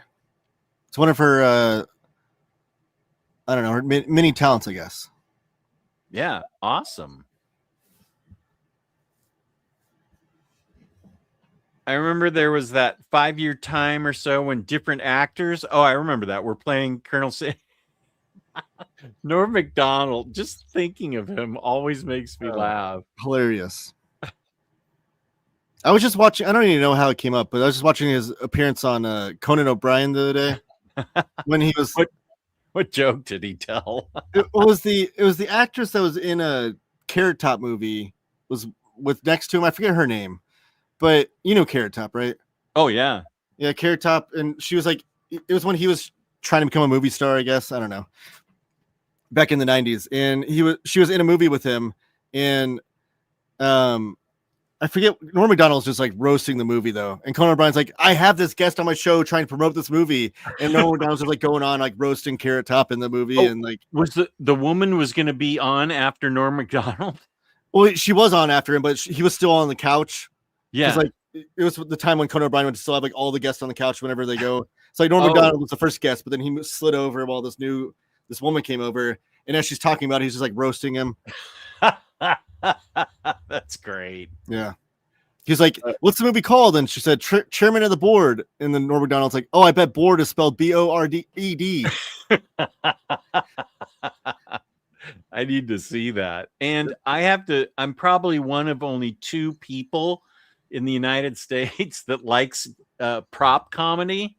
I'm fine with it. I actually find Carrot Top funny. Not as funny as Norm Macdonald, but I actually like prop comics. Did you like what was the other one's name? The guy with the big hammer. Oh, yeah. He was annoying to me. Gallagher. Gallagher. Yeah, he smashed the The watermelons. His voice and the things he said just kind of set me on edge. What about Pee Wee Herman? Oh my goodness. He had some good prop comedy. Oh, he was the best. Love Pee Wee Herman. James says it's chickens, but Frosty will work also. Okay. Everybody wins. Appreciate that. Yeah. Wait, bucket of chicken. Wait. What Did you watch Pee Wee's Playhouse back in the day?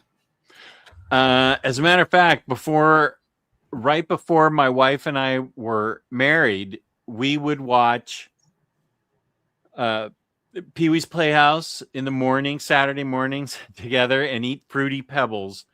And then after Pee Wee's Playhouse came Winnie the Pooh. And then we'd watch all of Winnie the Pooh. And that was our Saturday. That's amazing. That's before you even had a daughter then, right? Oh, yeah. Yeah, I'm not sure we weren't even married. Are you a Gary Panter fan?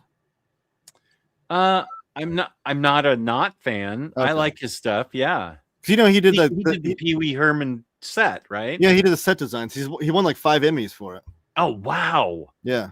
Yeah, I really that's the really coolest thing. That's what makes Pee Wee's Playhouse is so cool, is they hit all those like punk rockers and those guys from like the punk scene do all the sets and the artwork and the it wasn't these Hollywood elites doing all the stuff for him. That's why it was a weird show. Like it had like these really cool, like artsy kind of punk guys doing the stuff.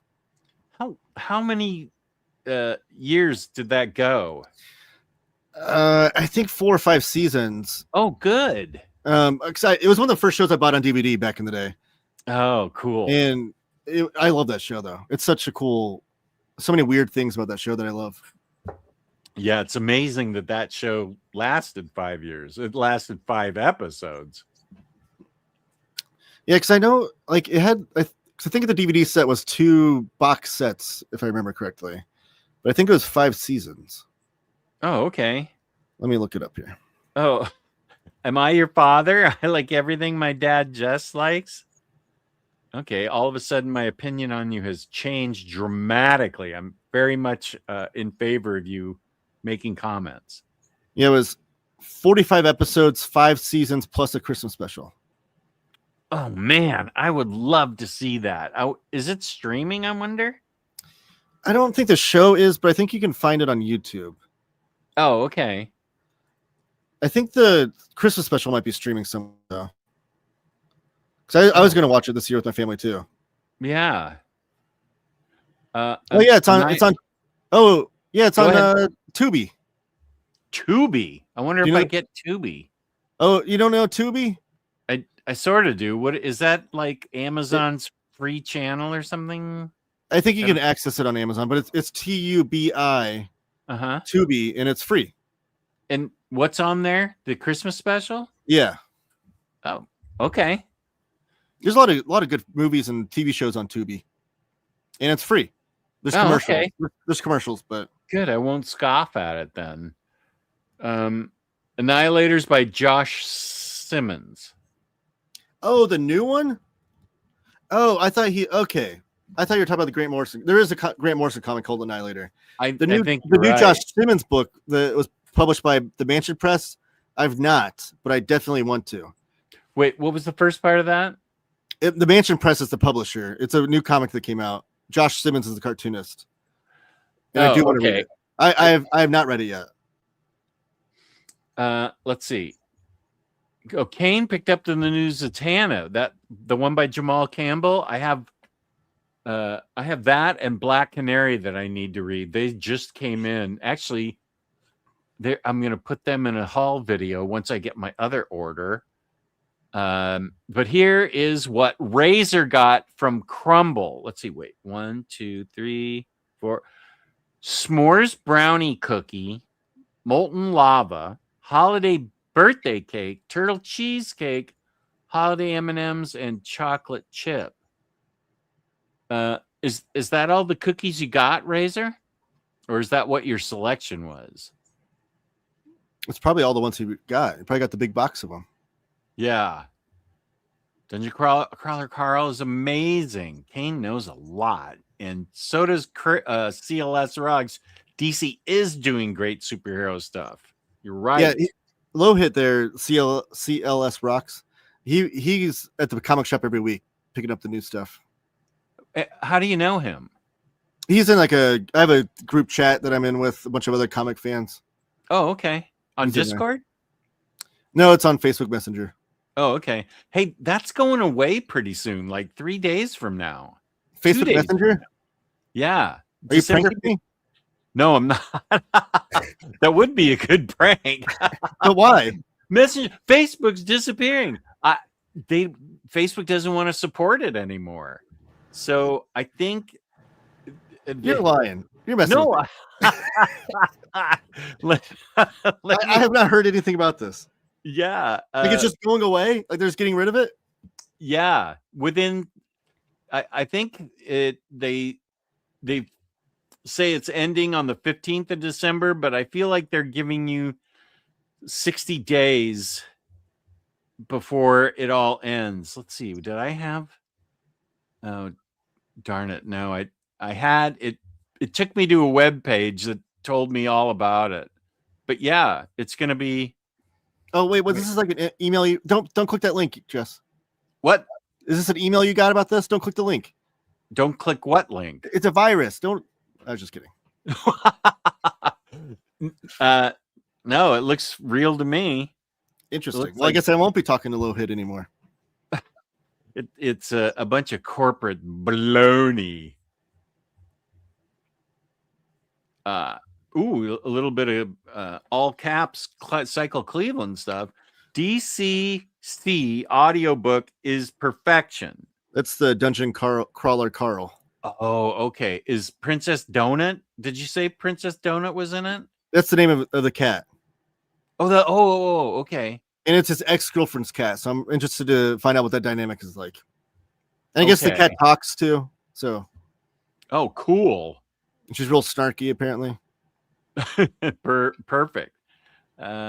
Remy says, "Whoa, the Colonel Sanders comic. I thought it was a fever dream. I had a weird core memory of my dad handing me a comic of the Colonel posing with Flash and Hal. That's there is a book like that where Colonel Sanders and Flash and Hal are on the cover.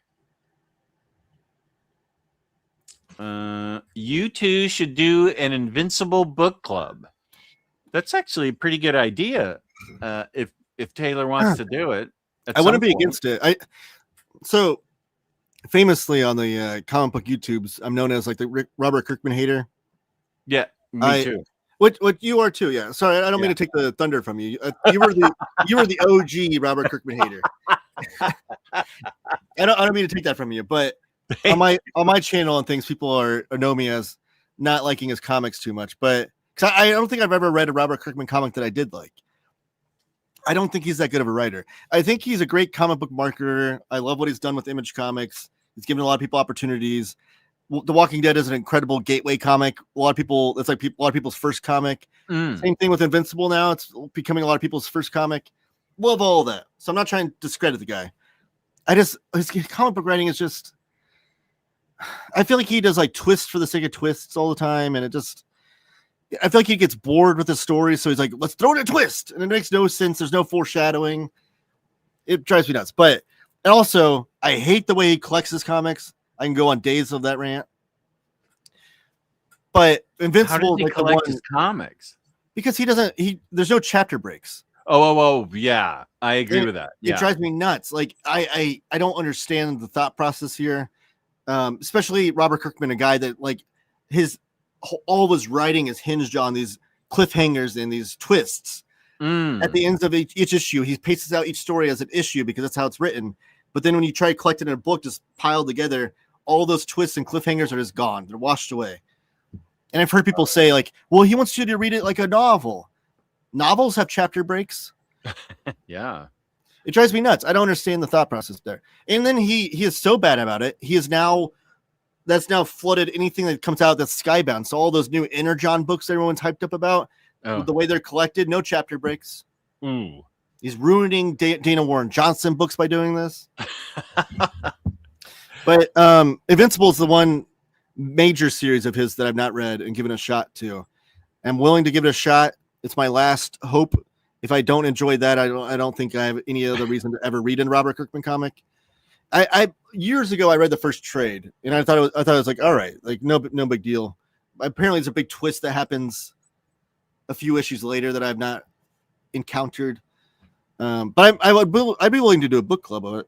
That'd be, yeah, I think that sounds fun. You know what? Actually, this could be good YouTube fodder. We can be like the Robert Kirkman haters read Invincible. Like that could be like the thumbnail. You get a lot of good buzz in there. Everyone loves the hatred on YouTube, right? They're like, oh, Robert Kirkman haters read Invincible. I think we're on to something here, isn't it? I think we are too. Is it 12 hardcovers? Yeah. Maybe we do like one a month in 2026. Oh, one for each month of the year. I don't know. Maybe they might have diminishing returns as you get later in the year, but yeah, I feel like I don't think it's a book that actually once a month. I feel like I'd lose the plot and have to go back and reread it. That's a really cool idea, but I feel it didn't take me long to read the first 3 volumes twice, and so I have to do it again.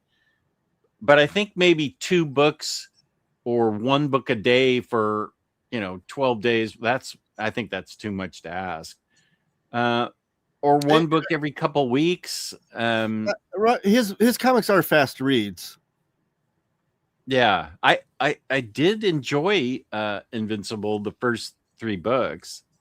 Yeah, I think that's a good show idea though. Maybe we should do that. I don't know if we want to set like a deadline, like let's try to have the whole series read by the end of March or something, or if we. Yeah, that's a good idea. 4 books a month. I think I could do that. I would really. I'd probably go the compendium route because I feel like I've heard those have chapter breaks. Surprisingly, I've heard the compendiums of Invincible are the one Robert Kirkman series that actually has chapter breaks. Oh, okay. Well, I don't know if the hardcovers have those or not. That's what I've heard. I can go get one and see. That's what they say on the streets. I don't know. What do they say? There's chapter breaks in that. Okay. I'll probably read it on Hoopla as well. Just I don't have any reason to buy it. I don't think, but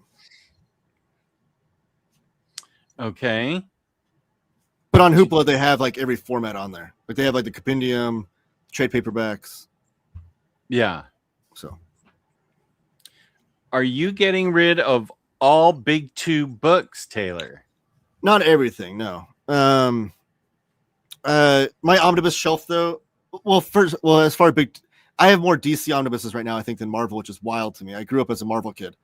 I'm still trying to collect every Flash omnibus. So I still have every Flash omnibus. I'm missing a couple, but that's still a goal of mine right now. That might change. I did just recently sell all of my Spider-Man omnibuses.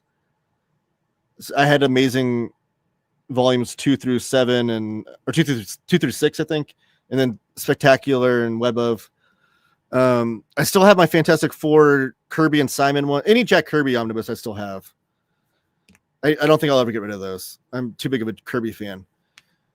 And then I still have all my Legion of Superheroes and Doom Patrol. So that's what I've kept so far. I think Legion of Superheroes, Doom Patrol, and anything Jack Kirby.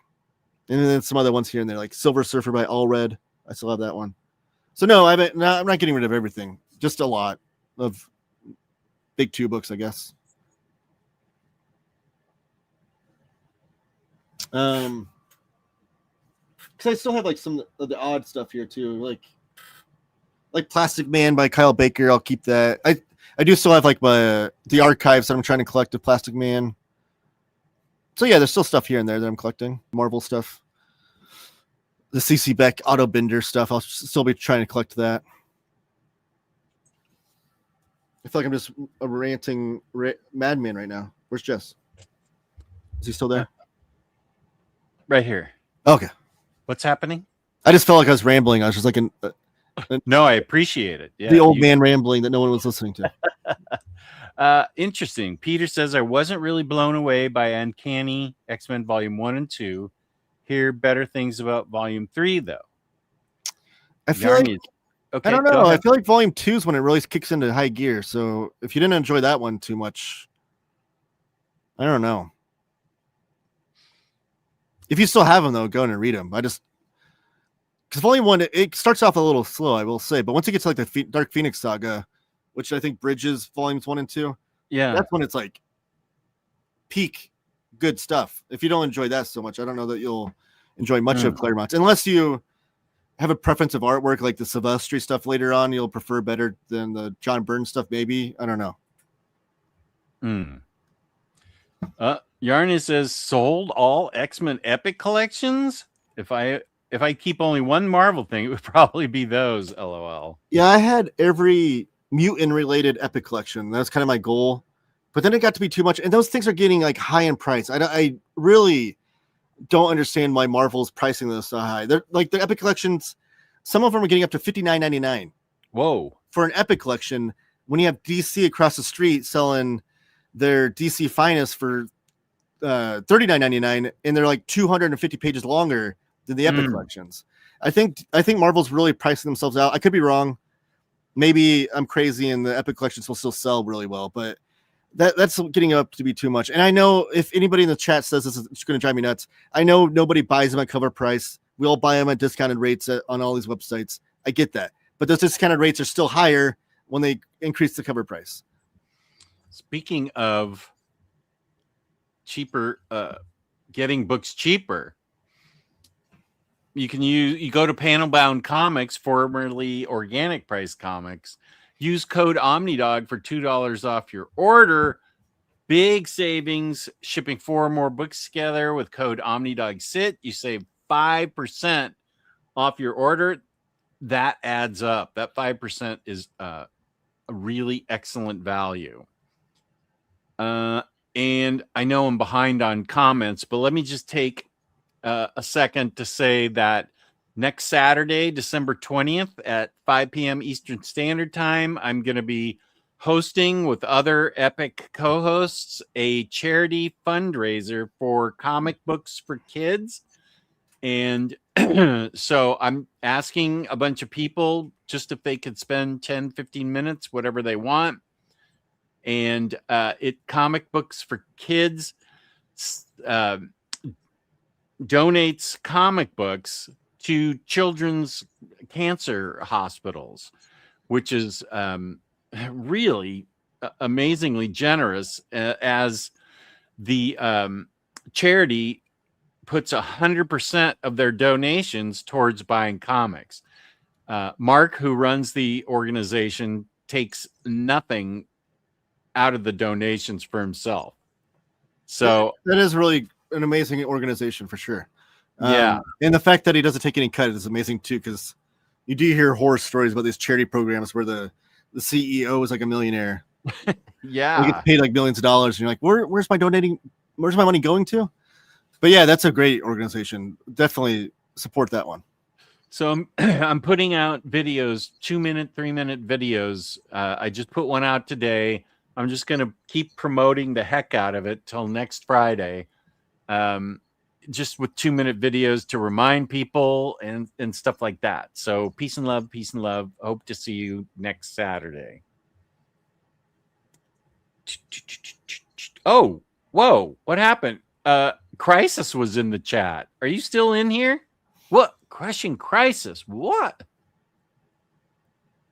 Oh, because he just said that. Oh, he beat me to the clock probably on that 128. Oh, yeah, we're well over a third into Hellblazer. Well, guess what, Crisis? To my advantage, Jess is behind on the chat, so I beat you. Oh, damn, I need to start your adopt a paperback plan on Hellblazer, Taylor. Skipping that trade line is one of my biggest collection regrets. I was definitely behind on that for sure. And some of them are super out of print, but it's been like a slow process, which is kind of fun too. Like whenever I'm out in the wild, if I go to a used bookstore and find a volume, I'll pick it up. Or if I'm on eBay and I get like an alert and find a certain volume for cheap, it's a slow process building. It's kind of fun. CLS says, I've read 200 plus Hellblazer issues. And Crisis asks him his fave era of Hellblazer. That's cool. Crushing Crisis, what are your thoughts on the upcoming Batman Bronze Age Omni? I predict that Crushing Crisis will say, I don't really have thoughts because I think Batman is a comic book that Peter will say he's not very familiar with. And he'll say, ask Jess. So let's see what comes up. And then also he'll know every single issue collected in that book and how they're going to map out the rest of them. Well, no, that'd be good. Oh, let's see. Oh, brother. I'm completely wrong. Batman Bronze Age is delicious reading. I dug into it the first time in prep for Morrison. I was completely delighted. I don't do oversized Batman, but it's tempting to have it. Damn, I was way off base. I apologize. Let's see. Wait. He's recovering, not in pain, but still can't do a lot of stuff. That's I'm so sorry. Crisis. Oh, I love. Oh yeah, the Mike Carey era. I didn't know Crisis was going through something. Yeah, he fell off his bike. And he hurt his arm somewhere. Gosh, I can't remember. He can tell us if he's still here. Ouch. But he's very active, and so this has been, I think it's been a tough time for him. Just Claremont X-Men is the best Marvel stuff that has ever been made. Way better than Harry Popnecker or whatever you're always talking about. I never talk about Harvey Popnecker. Herbie. It's actually Herbie Popnecker. Don't be scared by the amount of stuff and join us. Okay, dude. Wait, Herbie, like the superhero? Herbie Popnecker? Yeah. Like I want those books. I want those books so bad. The archives of them. Yeah, there's like 3 of them. Print. Yeah. Those are good Golden Age comics. That's correct. Bring on the carry. Whoop. What? I just went to the. Okay, wait. I skipped, unfortunately. Hardly the where? What time was that? Taylor's and Fuego. Newsbury. Facebook is shutting down the PC and Mac apps for Messenger, but you can still access it via their website and on your phone. Personally, I didn't even know there was a standalone desktop app. Oh. Well, if it's still on your phone, then what's the big deal? Oh, Crisis is with us. I am the secretary of the Kirkman Hater Club. There we go. Taylor's takes are rarely ever wrong. There's a nice compliment. Thank you. Oh, Rodimus is in the chat. Nice. Saludos y feliz Navidad a todos. Hope all are well. I hope you're well, Rodimus. My D&D group are obsessed with Dungeon Crawler Carl. Might need to check it out. Kane says, I will enjoy it vicariously through you. That's my plan for 2026. I'm going to slowly pull everyone on comic YouTube away to reading prose. Let's see. The Messenger desktop app is going away. Oh, okay. Maybe I don't.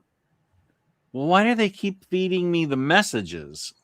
I don't know. People are probably like, the sky is falling.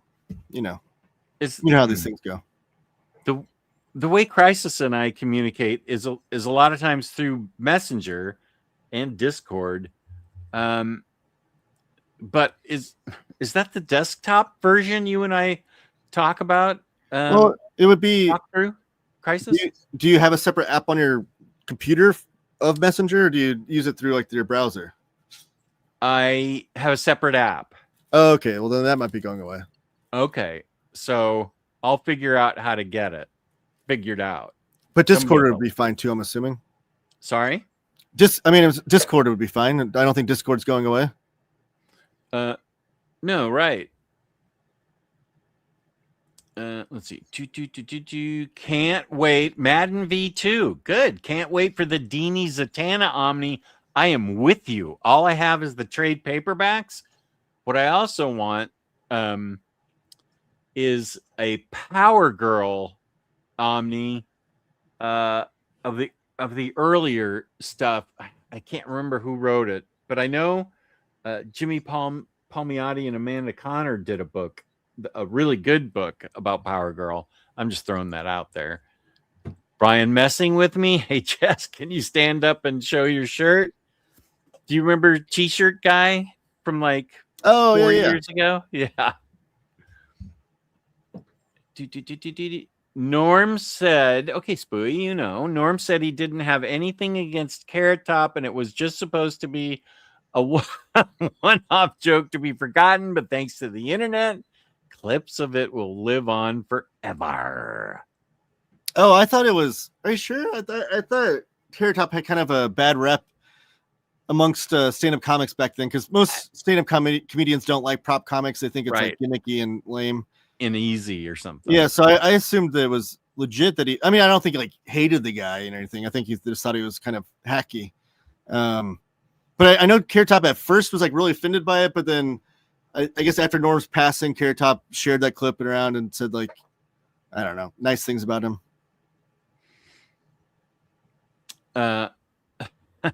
Prop comedy, big Gallagher fan. Taylor got there a second later than I did. Okay. Bored. Oh, was it Courtney Thorne Smith? Yes, that's who it was. Okay. Omnibo believes in Joe Hendry. That's a wrestler. Ah, okay. Peace and love. So Omnidog, I remember Rip Taylor and his confetti, but that's all I really remember. Crisis, did you get the Rachel Marvel Legends Yarnay Wonders? I'm not going to say anything because Crisis is an enigma to me, apparently. No, I don't even know how I'd get it here. Got to see if there are any New Zealand stores that carry it. Standalone desktops going away. Okay. Tubi has the movie House of Games that I keep recommending everyone check out, but zero have sought it out yet. Roger Ebert's favorite movie of 1987, House of Games. You haven't recommended it to me because I don't think I've ever heard of it. I'm going to put it on my list, New Spooey. And I do actually have a Letterboxd. Do you have a Letterboxd, Jess? Oh, I don't, but I know what it is. I have one, and I actually write out reviews for the movies I watch. They're not lengthy. They're like a paragraph. I don't know how valuable the reviews are. They're usually like probably one-off things that I've thought about the movie and whatnot. Here's the synopsis of House of Games. After one of her patients threatens suicide, psychiatrist Margaret Ford confronts the source of his anxiety. It's a downtown bookie named Mike. Once he decides Mike is not a serious threat, however, she herself becomes interested in his high world of high stakes gambling. The doctor? I guess, yeah. The psychiatrist. Psychiatrist. She gets into the gambling. She does. Ooh, that's a hard addiction to quit. It's a neo-noir film about con men and confidence scams. Oh, interesting. Here's the poster. I don't know if that'll show up on the screen. Let me see. Oh, I recognize both of them. I recognize her. I can't think of her name, but she was. The tagline is "Human nature is a sucker bet." Well, who's the director of that? The director is David Mamet. Oh, he uses that woman. I don't know if he's married to her. Whatever her name is, he uses her a lot in his stuff. Lindsay Krause. That sounds right. Yeah. She was married to David Mamet until 1990. Oh, there's a reason he cast her a lot. And Joe Mantegna was the guy in the poster. Oh, yeah. Joe Mantegna, baby. Yeah. And he did the voice of Fat Tony in The Simpsons. Oh yeah, that's right. I remember that. Taylor's in Fuego. Wait, what did Crisis say about the Energon books? What the F? He does it in the Energon books too? Yes. This is a chapter break thing. Any Skybound book does it, and I think it's some sort of. If I ever meet Robert Kirkman, I am going to confront him about the way he collects his comics because it's infuriating. It makes no sense to me, and he's infected all Skybound books with this process. Like I want to ask him, like, what is your why do you think this is a good idea? Let's see. OMG, that would be the one way to get me to reread Invincible. To have a book club? Okay. We could get Crisis. Oh, since he's the secretary of the Robert Kirkman Hate Club, maybe all three of us can be on this channel. Yeah. We have the CEO, the president, and the secretary. The three comic book readers that hate Robert Kirkman's comics read Invincible. That is a really great idea. I would be happy to do that.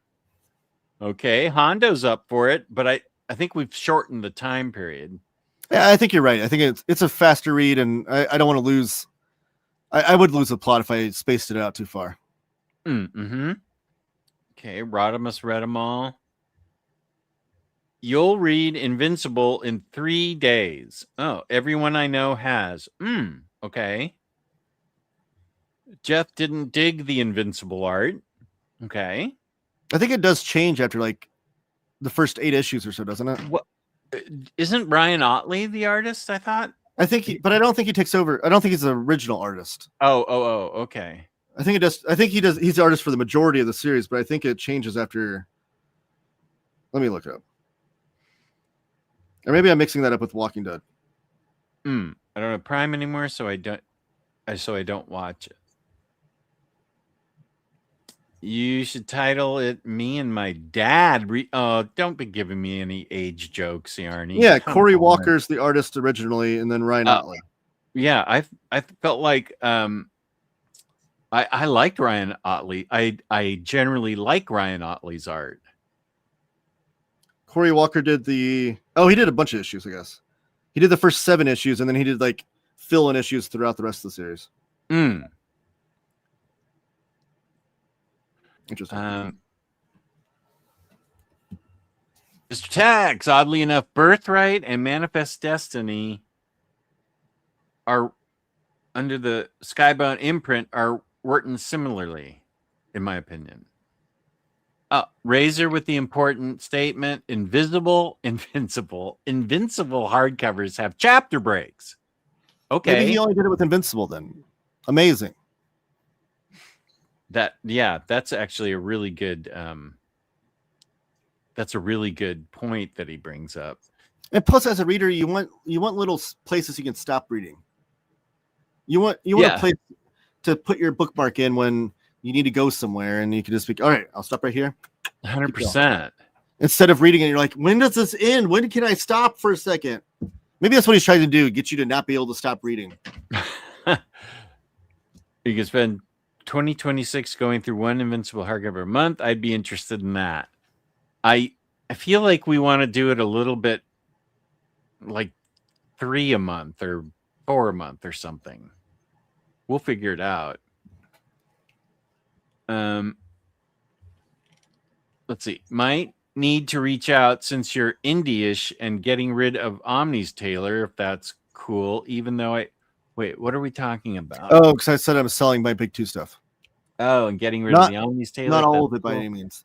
I do have a bunch of my whole desk here is embarrassingly covered with stacks of books I'm selling, but I hate selling books though. It's such a tedious thing.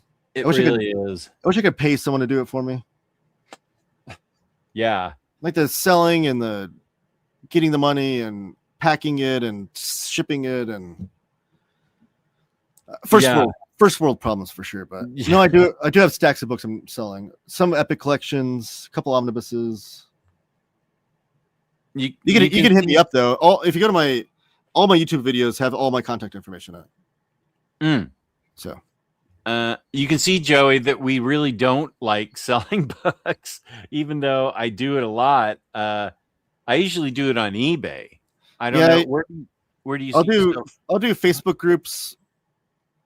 Usually my process is to start on the Facebook groups and then go to eBay, because eBay takes such a huge cut. It annoys me, but yeah. it is kind of easier sometimes too on eBay, because it's just like, I don't know, less of a hassle at times, but I don't know. I have always said Uncanny doesn't get great until 166. Peters Unite. I think that's from Peter DeLuca. Peters Unite. So 166, I guess that would be, I would guess Omnibus 3. At least. Vinted has a lot of traffic, especially for Joey Richards is from Australia, so I'm not, and Yarn is sells on Vinted. Interesting.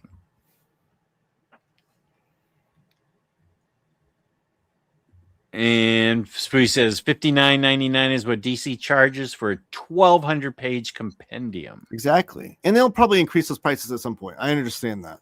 Yeah. But as of now, the way the market is, Marvel took that information that DC is selling those books at that price and decided we can go to $59.99 for a 300 to 400 page epic collection. Yeah. I think it's a bad choice, but again, I could be wrong. They could be selling like gangbusters for all I know. I think those DC Finest books are selling like gangbusters. Oh, they are. Yeah. Like they seem to be, at least. Bizarro Murphy, welcome. People new to the hobby or interested in it pay sticker price. That's, yeah, they'll go to a comic book store. I think before you figure out the online retailers that have it for a discount, I remember I paid sticker price for my first 5 or 6 Marvel Omnis at Third Eye Comics in Annapolis. But I have no issue with it because I loved all of them. Steve really hooked me up with the best.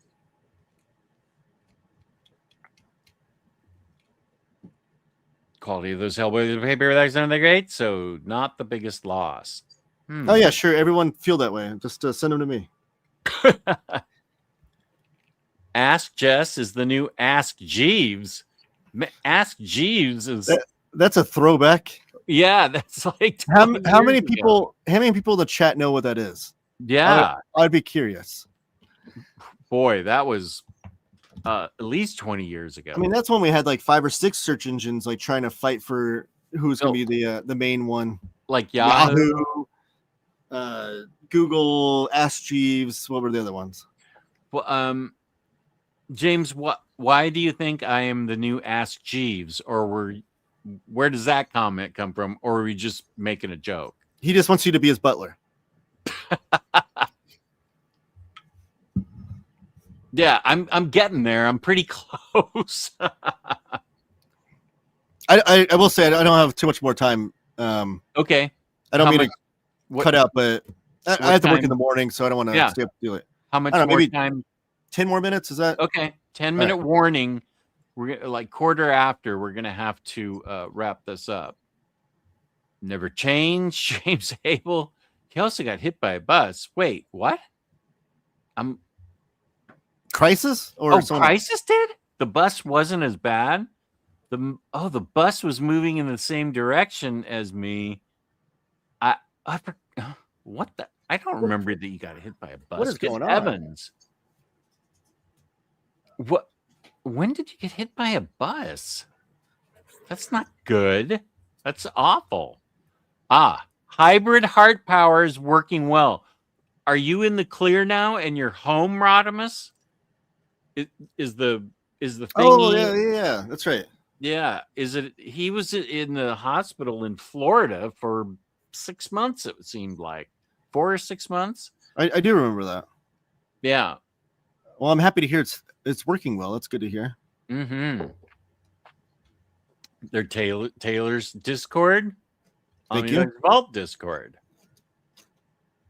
Thank you, Spooey. Good to see you. Yes, definitely. Taylor takes comics. Taylor talks comics letterboxed. Okay, that's cool. Did you talk about a movie? What was the movie? Oh, we were talking about the Yeah, Lindsay Krause, David Mamet movie, the House of Games. House of Games. I've seen that. I remember Lindsay Krause. That's how I know Lindsay Krause, because I watched that movie. Oh wow, okay. Yeah, it is film noir. They are living in like a noir environment. She does a really good job. I She's do like that. tight- It's only an hour and 40 minutes. It's nice. I feel like she's very tight. She plays a character very tightly wound. I have an issue with movies these days going on for 3 hours. Oh, well, you wouldn't have liked the experience I went through in Alamo for Kill Bill, the whole bloody thing, or Oh no, whatever. that's different. I would enjoy that one. That's like a special thing. It was so great. I mean, I forgot how much I loved that movie. That'd be cool. I'd love to see that. But the like action movies now, like action movies used to be like a nice solid 90-minute fun. Oh yeah. But now it's like they're trying to be like these Citizen Kane and be 2.5 hours. Like Fast and the Furious doesn't need to be 2.5 hours. Like, come on. Yeah. And they want to know why these movies aren't making their money back. Like, shave off an hour of the movie and you probably will make some money back. Yeah. Gosh, I enjoyed that movie. I really did. I loved it. We need a con video confronting Kirkman about his lack of chapter breaks. And he's just like, I don't know, man. I want them to read like books. And then I'll present him a whole stack of prose books and be like, they all have chapter breaks, Robert. What books have you read a book? Did you just assume there's no chapter breaks? That would be astonishingly great. Oh, I just got a new follower on Letterboxd. Oh, you did? Okay, Yeah. great. I'm going to follow the Beck. Alex.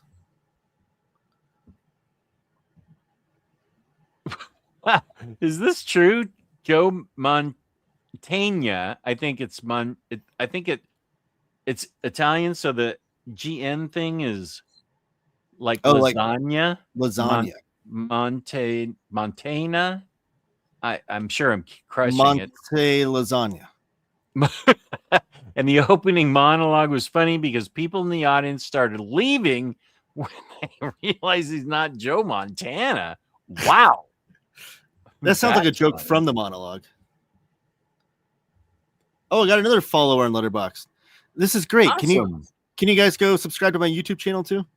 Yeah, okay. The YouTube channel is I have a link for it down in the description. And James has been, here's the letterbox.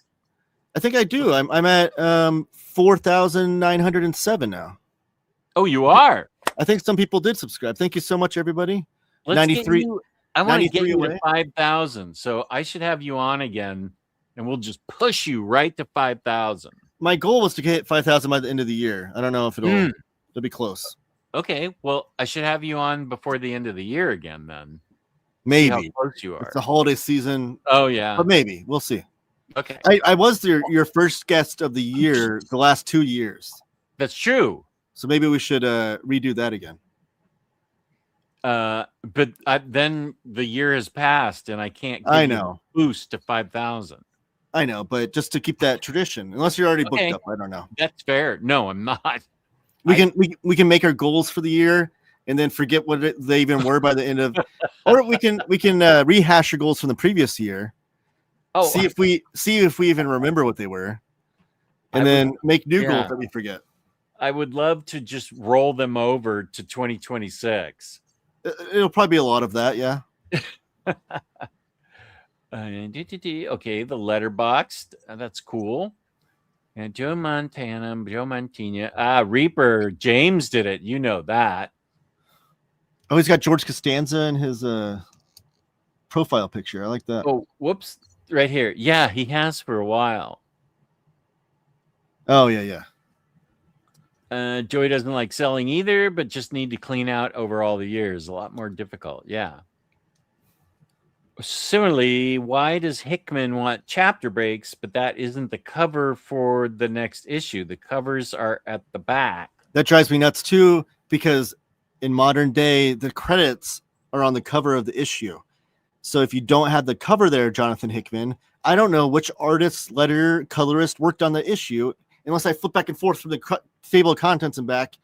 Very annoying. And then that's not even easy because there's no issue number. So I don't know what issue I'm reading. I have to guess. I don't know who worked on your comic, but I know you did because your name's all over the omnibus, Jonathan Hickman. Drives me nuts. It's also why I don't like the Virgin cover, as they call it.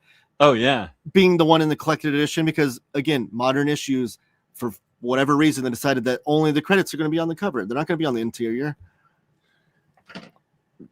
All things I can rant and rave about. Oh, yeah. This is great.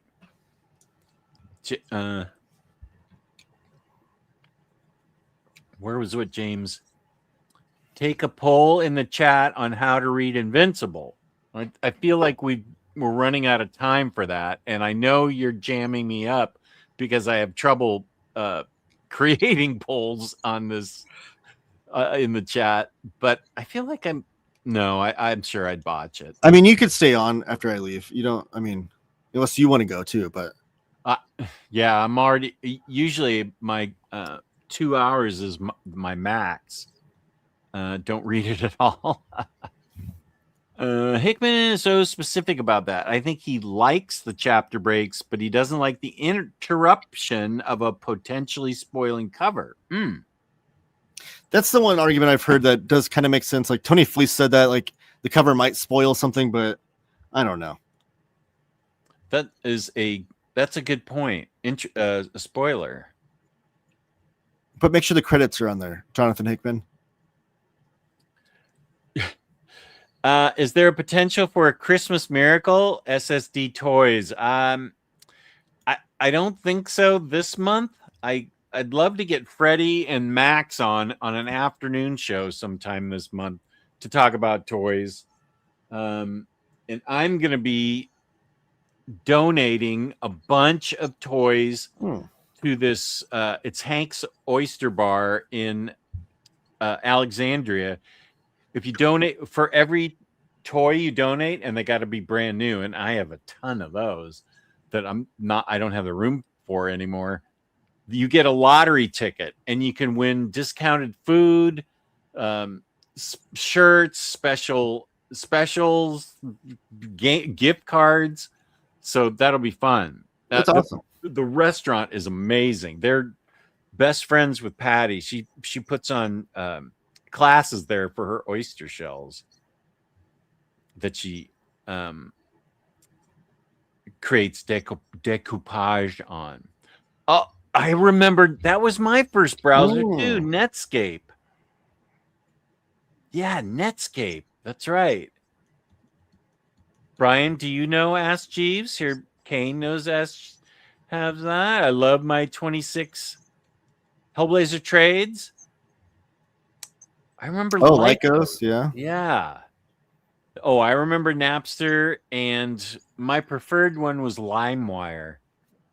Just to see what music was available. Oh yeah. Yeah. Remember when Google's slogan was "Do no evil"? Is that true? I thought that was "Do no evil." They're like super evil. And also, what a weird slogan for a company. I thought that wasn't that Apple? Maybe not. I don't know. I think it's Lex Luthor's slogan to convince you that he's not evil. Let's see what. Oh, I love my 26 Hellblazer trades, to which the Crisis guy says, "Rub it in, why don't you?" Reaper XC. I also remember Jerry's links, which became Yahoo. I don't remember that. Yeah, I don't remember Jerry's links. Oh, you were talking about Ask Jess, and Ask Jeeves came to mind. Okay, thank you.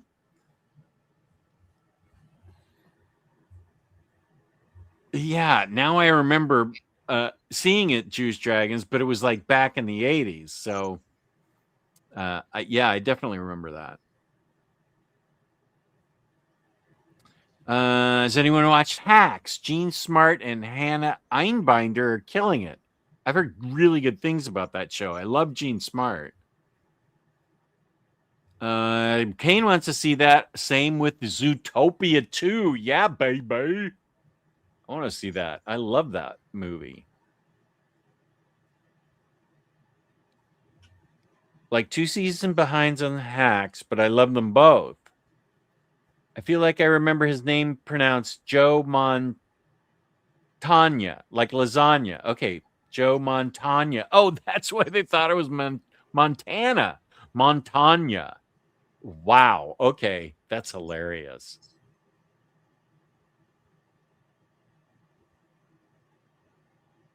Yeah, thank the Lord, baby Jesus. I've been at the house since October 28th.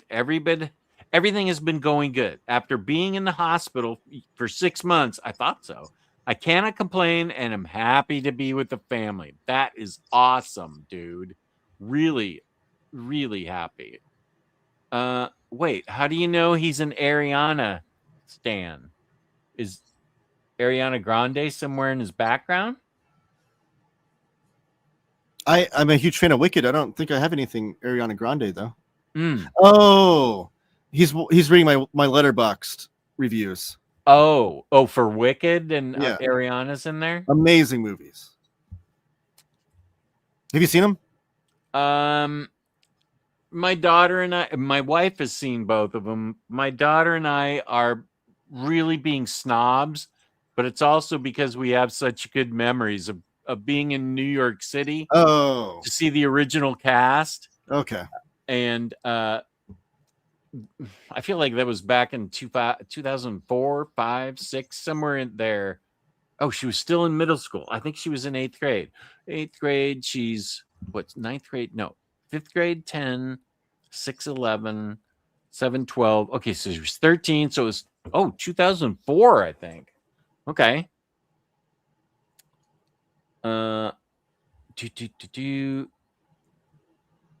Trailers and ads. Okay. So, you came back, Kaigon. Okay, cool. And never read a Kirkman comic. I guess I should keep that streak going. I agree.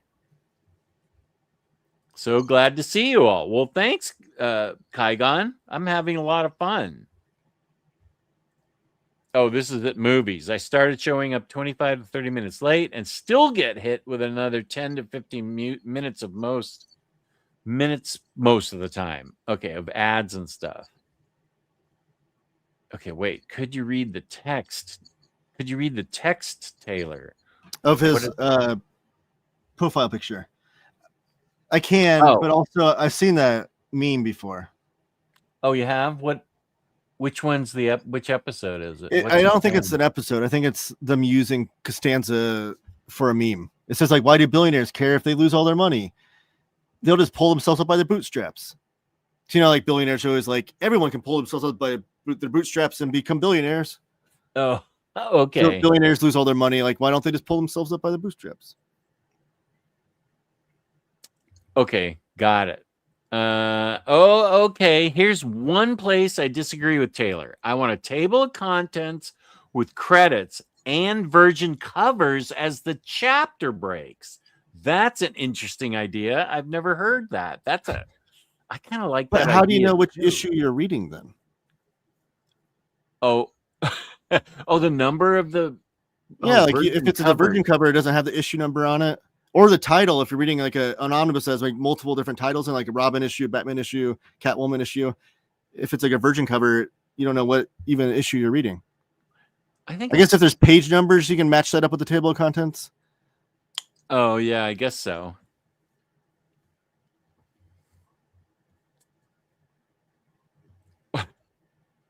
Want to talk things that bug me in collections? You lose all of the recap pages. Oh, from the issue, from the comic books? Yeah, that's good. I agree with that. Jess, will you make an appearance once the Comic Pals Saturday mornings shows? Am I going to appear on Comics Pals? Comics Pals? They haven't invited me, but I love Sean, and I want Omni Bros to face Comics Pals in Family Feud that James has figured out and made a really good. I'm sure it's as good as is Who Wants to Be a Millionaire that Omnibo had me on for. That was a lot of fun. I know they would be pointless, but sometimes the recaps are good, useful, funny. I get that. Always keep your health in mind, Jess. Thank you, Kane. Please don't push yourself. I can only speak for myself. I would hope others agree. We're happy to have you with us as it is. Wow. I would definitely hope that people agree with that. Yeah. Thank you, Kane. Of course. That's really nice of you. I know. I finally caught up, and because Taylor needs to get going. Collected editions should include the staples of the single issues. I want my money's worth. Yes, if you read this, the stream cannot end. Oh, yeah. Begonia. I'd like to see that. Oh, it's a bunch of things. Black Bag, F1, Warfare. Oh, one battle after another. I might want to take my daughter to that. I don't see a ton of new movies. Most of my letterbox is filled with old movies I'm watching. I don't go to the theater too often. But not that I used to go to the theater like every weekend, but it just, you have a kid and you just don't get to the theater. I don't know. Yeah. Yeah. My movie buddy and I, she's got grandkids. Her kids are, that old. But we usually go to AMC or Alamo. Alamo's where we saw Kill Bill, the whole bloody thing. Speaking of grandkids, do you see Philip Rivers is coming back? That's right. He has like 6 kids and a bunch of grandchildren. Yeah, but he's coming back and starting for the Colts this weekend. Oh yeah, for the Colts. Yeah, and like it's been so long since he's thrown a pass in the NFL that he's on the ballot for the Hall of Fame next year. It's been 5 years since he's thrown a pass in the NFL, but now that's being pushed back because now since he's going to play this weekend. Now he's waiting another 5 years after this, but hasn't thrown a pass in the NFL in 5 years. He's going to be playing for the Colts this weekend. It'll be interesting. I'm not a Colts fan, by the way, but it is my hometown team. Sure. Taylor, who do you think Jess should dress up as? Yeah, that'll be the if we reach $1,000 in the telethon next week, I'm gonna put it on my YouTube channel. I will put at the end of it. I think we only get four things in the poll, so I'll have to figure out who I'm gonna pick to put there. People can vote on. But what do you think? Who do you think I should dress up as? Let me think about it while you go through the rest of the chat. Okay. Avoid Radiant Black if you don't like Kirkman. It's the same crap. So juvenile. Oh, here's Tyler Smith, letterer extraordinaire. Welcome. CNS likes letter pages. They really help capture the ambiance. Wish they were included in every Omni. I agree with that. That's a really good point. What up, buddy? Omnibo. Nice to see you.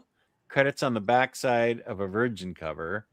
Here's Who Wants to Be a Millionaire featuring me and Omnibo. This was a lot of fun. I had a blast on this. So, yeah, watch that.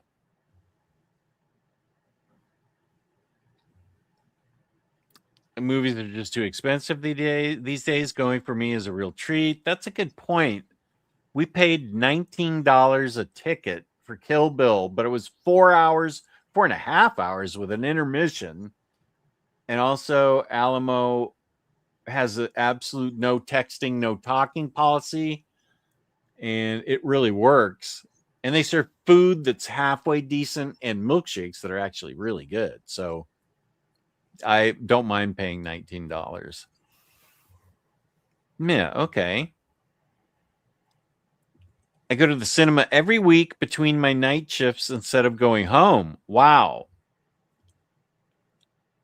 4-hour round trip, and I only have 9 hours off between night shifts. Wow. Cam Newton was very upset. They called Philip Rivers. Is that real? Yeah, Cam Newton was like, it's a slap in the face. I'm 36 and I'm ready to go. I keep in shape. That guy's insane. But they called Philip Rivers because they have a connection with him. The coach of the Colts has worked with him. Last time he played was for the Colts. Like, yeah. Dressed as Mila Jovovich from The Fifth Element. I did like that movie. I think, like, is it only drag that you're dressing up as? As opposed to, well, you could do like Hellboy, do some like red face, like paint your whole face red with a stogie. I think viewers would think it would be worth getting to $1,000 if I looked extra stupid and had makeup on like I did 6 years ago. Or Bozo the Clown. Who? Bozo the Clown. Bozo. I thought you said Coco the Clown. That's a classic cartoon. Colonel Sanders. Yeah, he really did, didn't he? Elphaba or Meg? Ooh. Meg, yeah. You do green face. Yeah. I don't want any modern letter pages. Do you have someone to put you in drag? We don't want a repeat of Cliff as Lady Death. I have to say I did not see that, but the idea is, well, I can't cosplay. I'm gonna have to buy some kind of outfit, and my wife would do the makeup. And gee, I think the last time I did Harley Quinn, I had a wig on too. I mean Wonder Woman. I did have a wig on. What about Mystique? I think I'm just trying to get you to paint your face. I don't mind.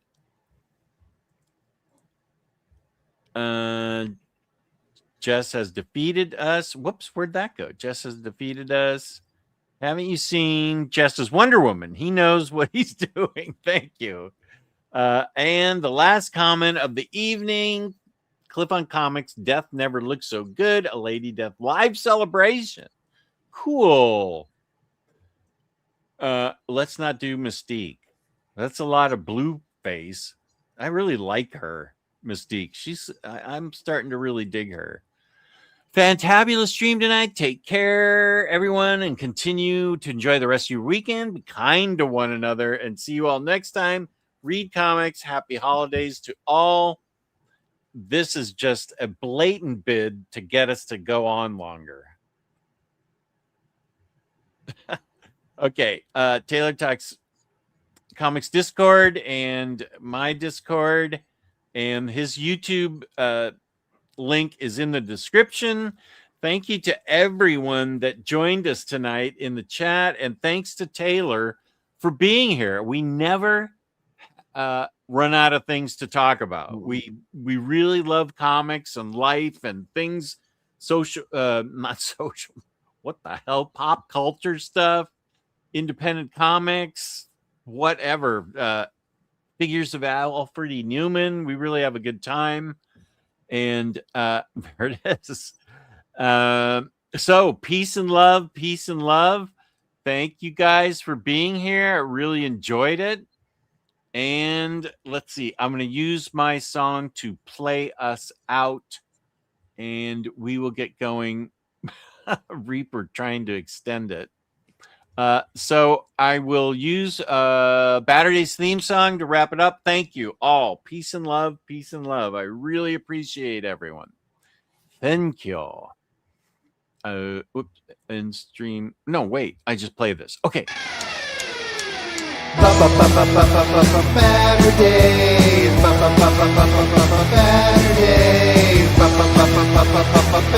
Baturdays. Omnidog in the miniature of comics. Talk forever, get right your ergonomics. Taking questions from the chat with the name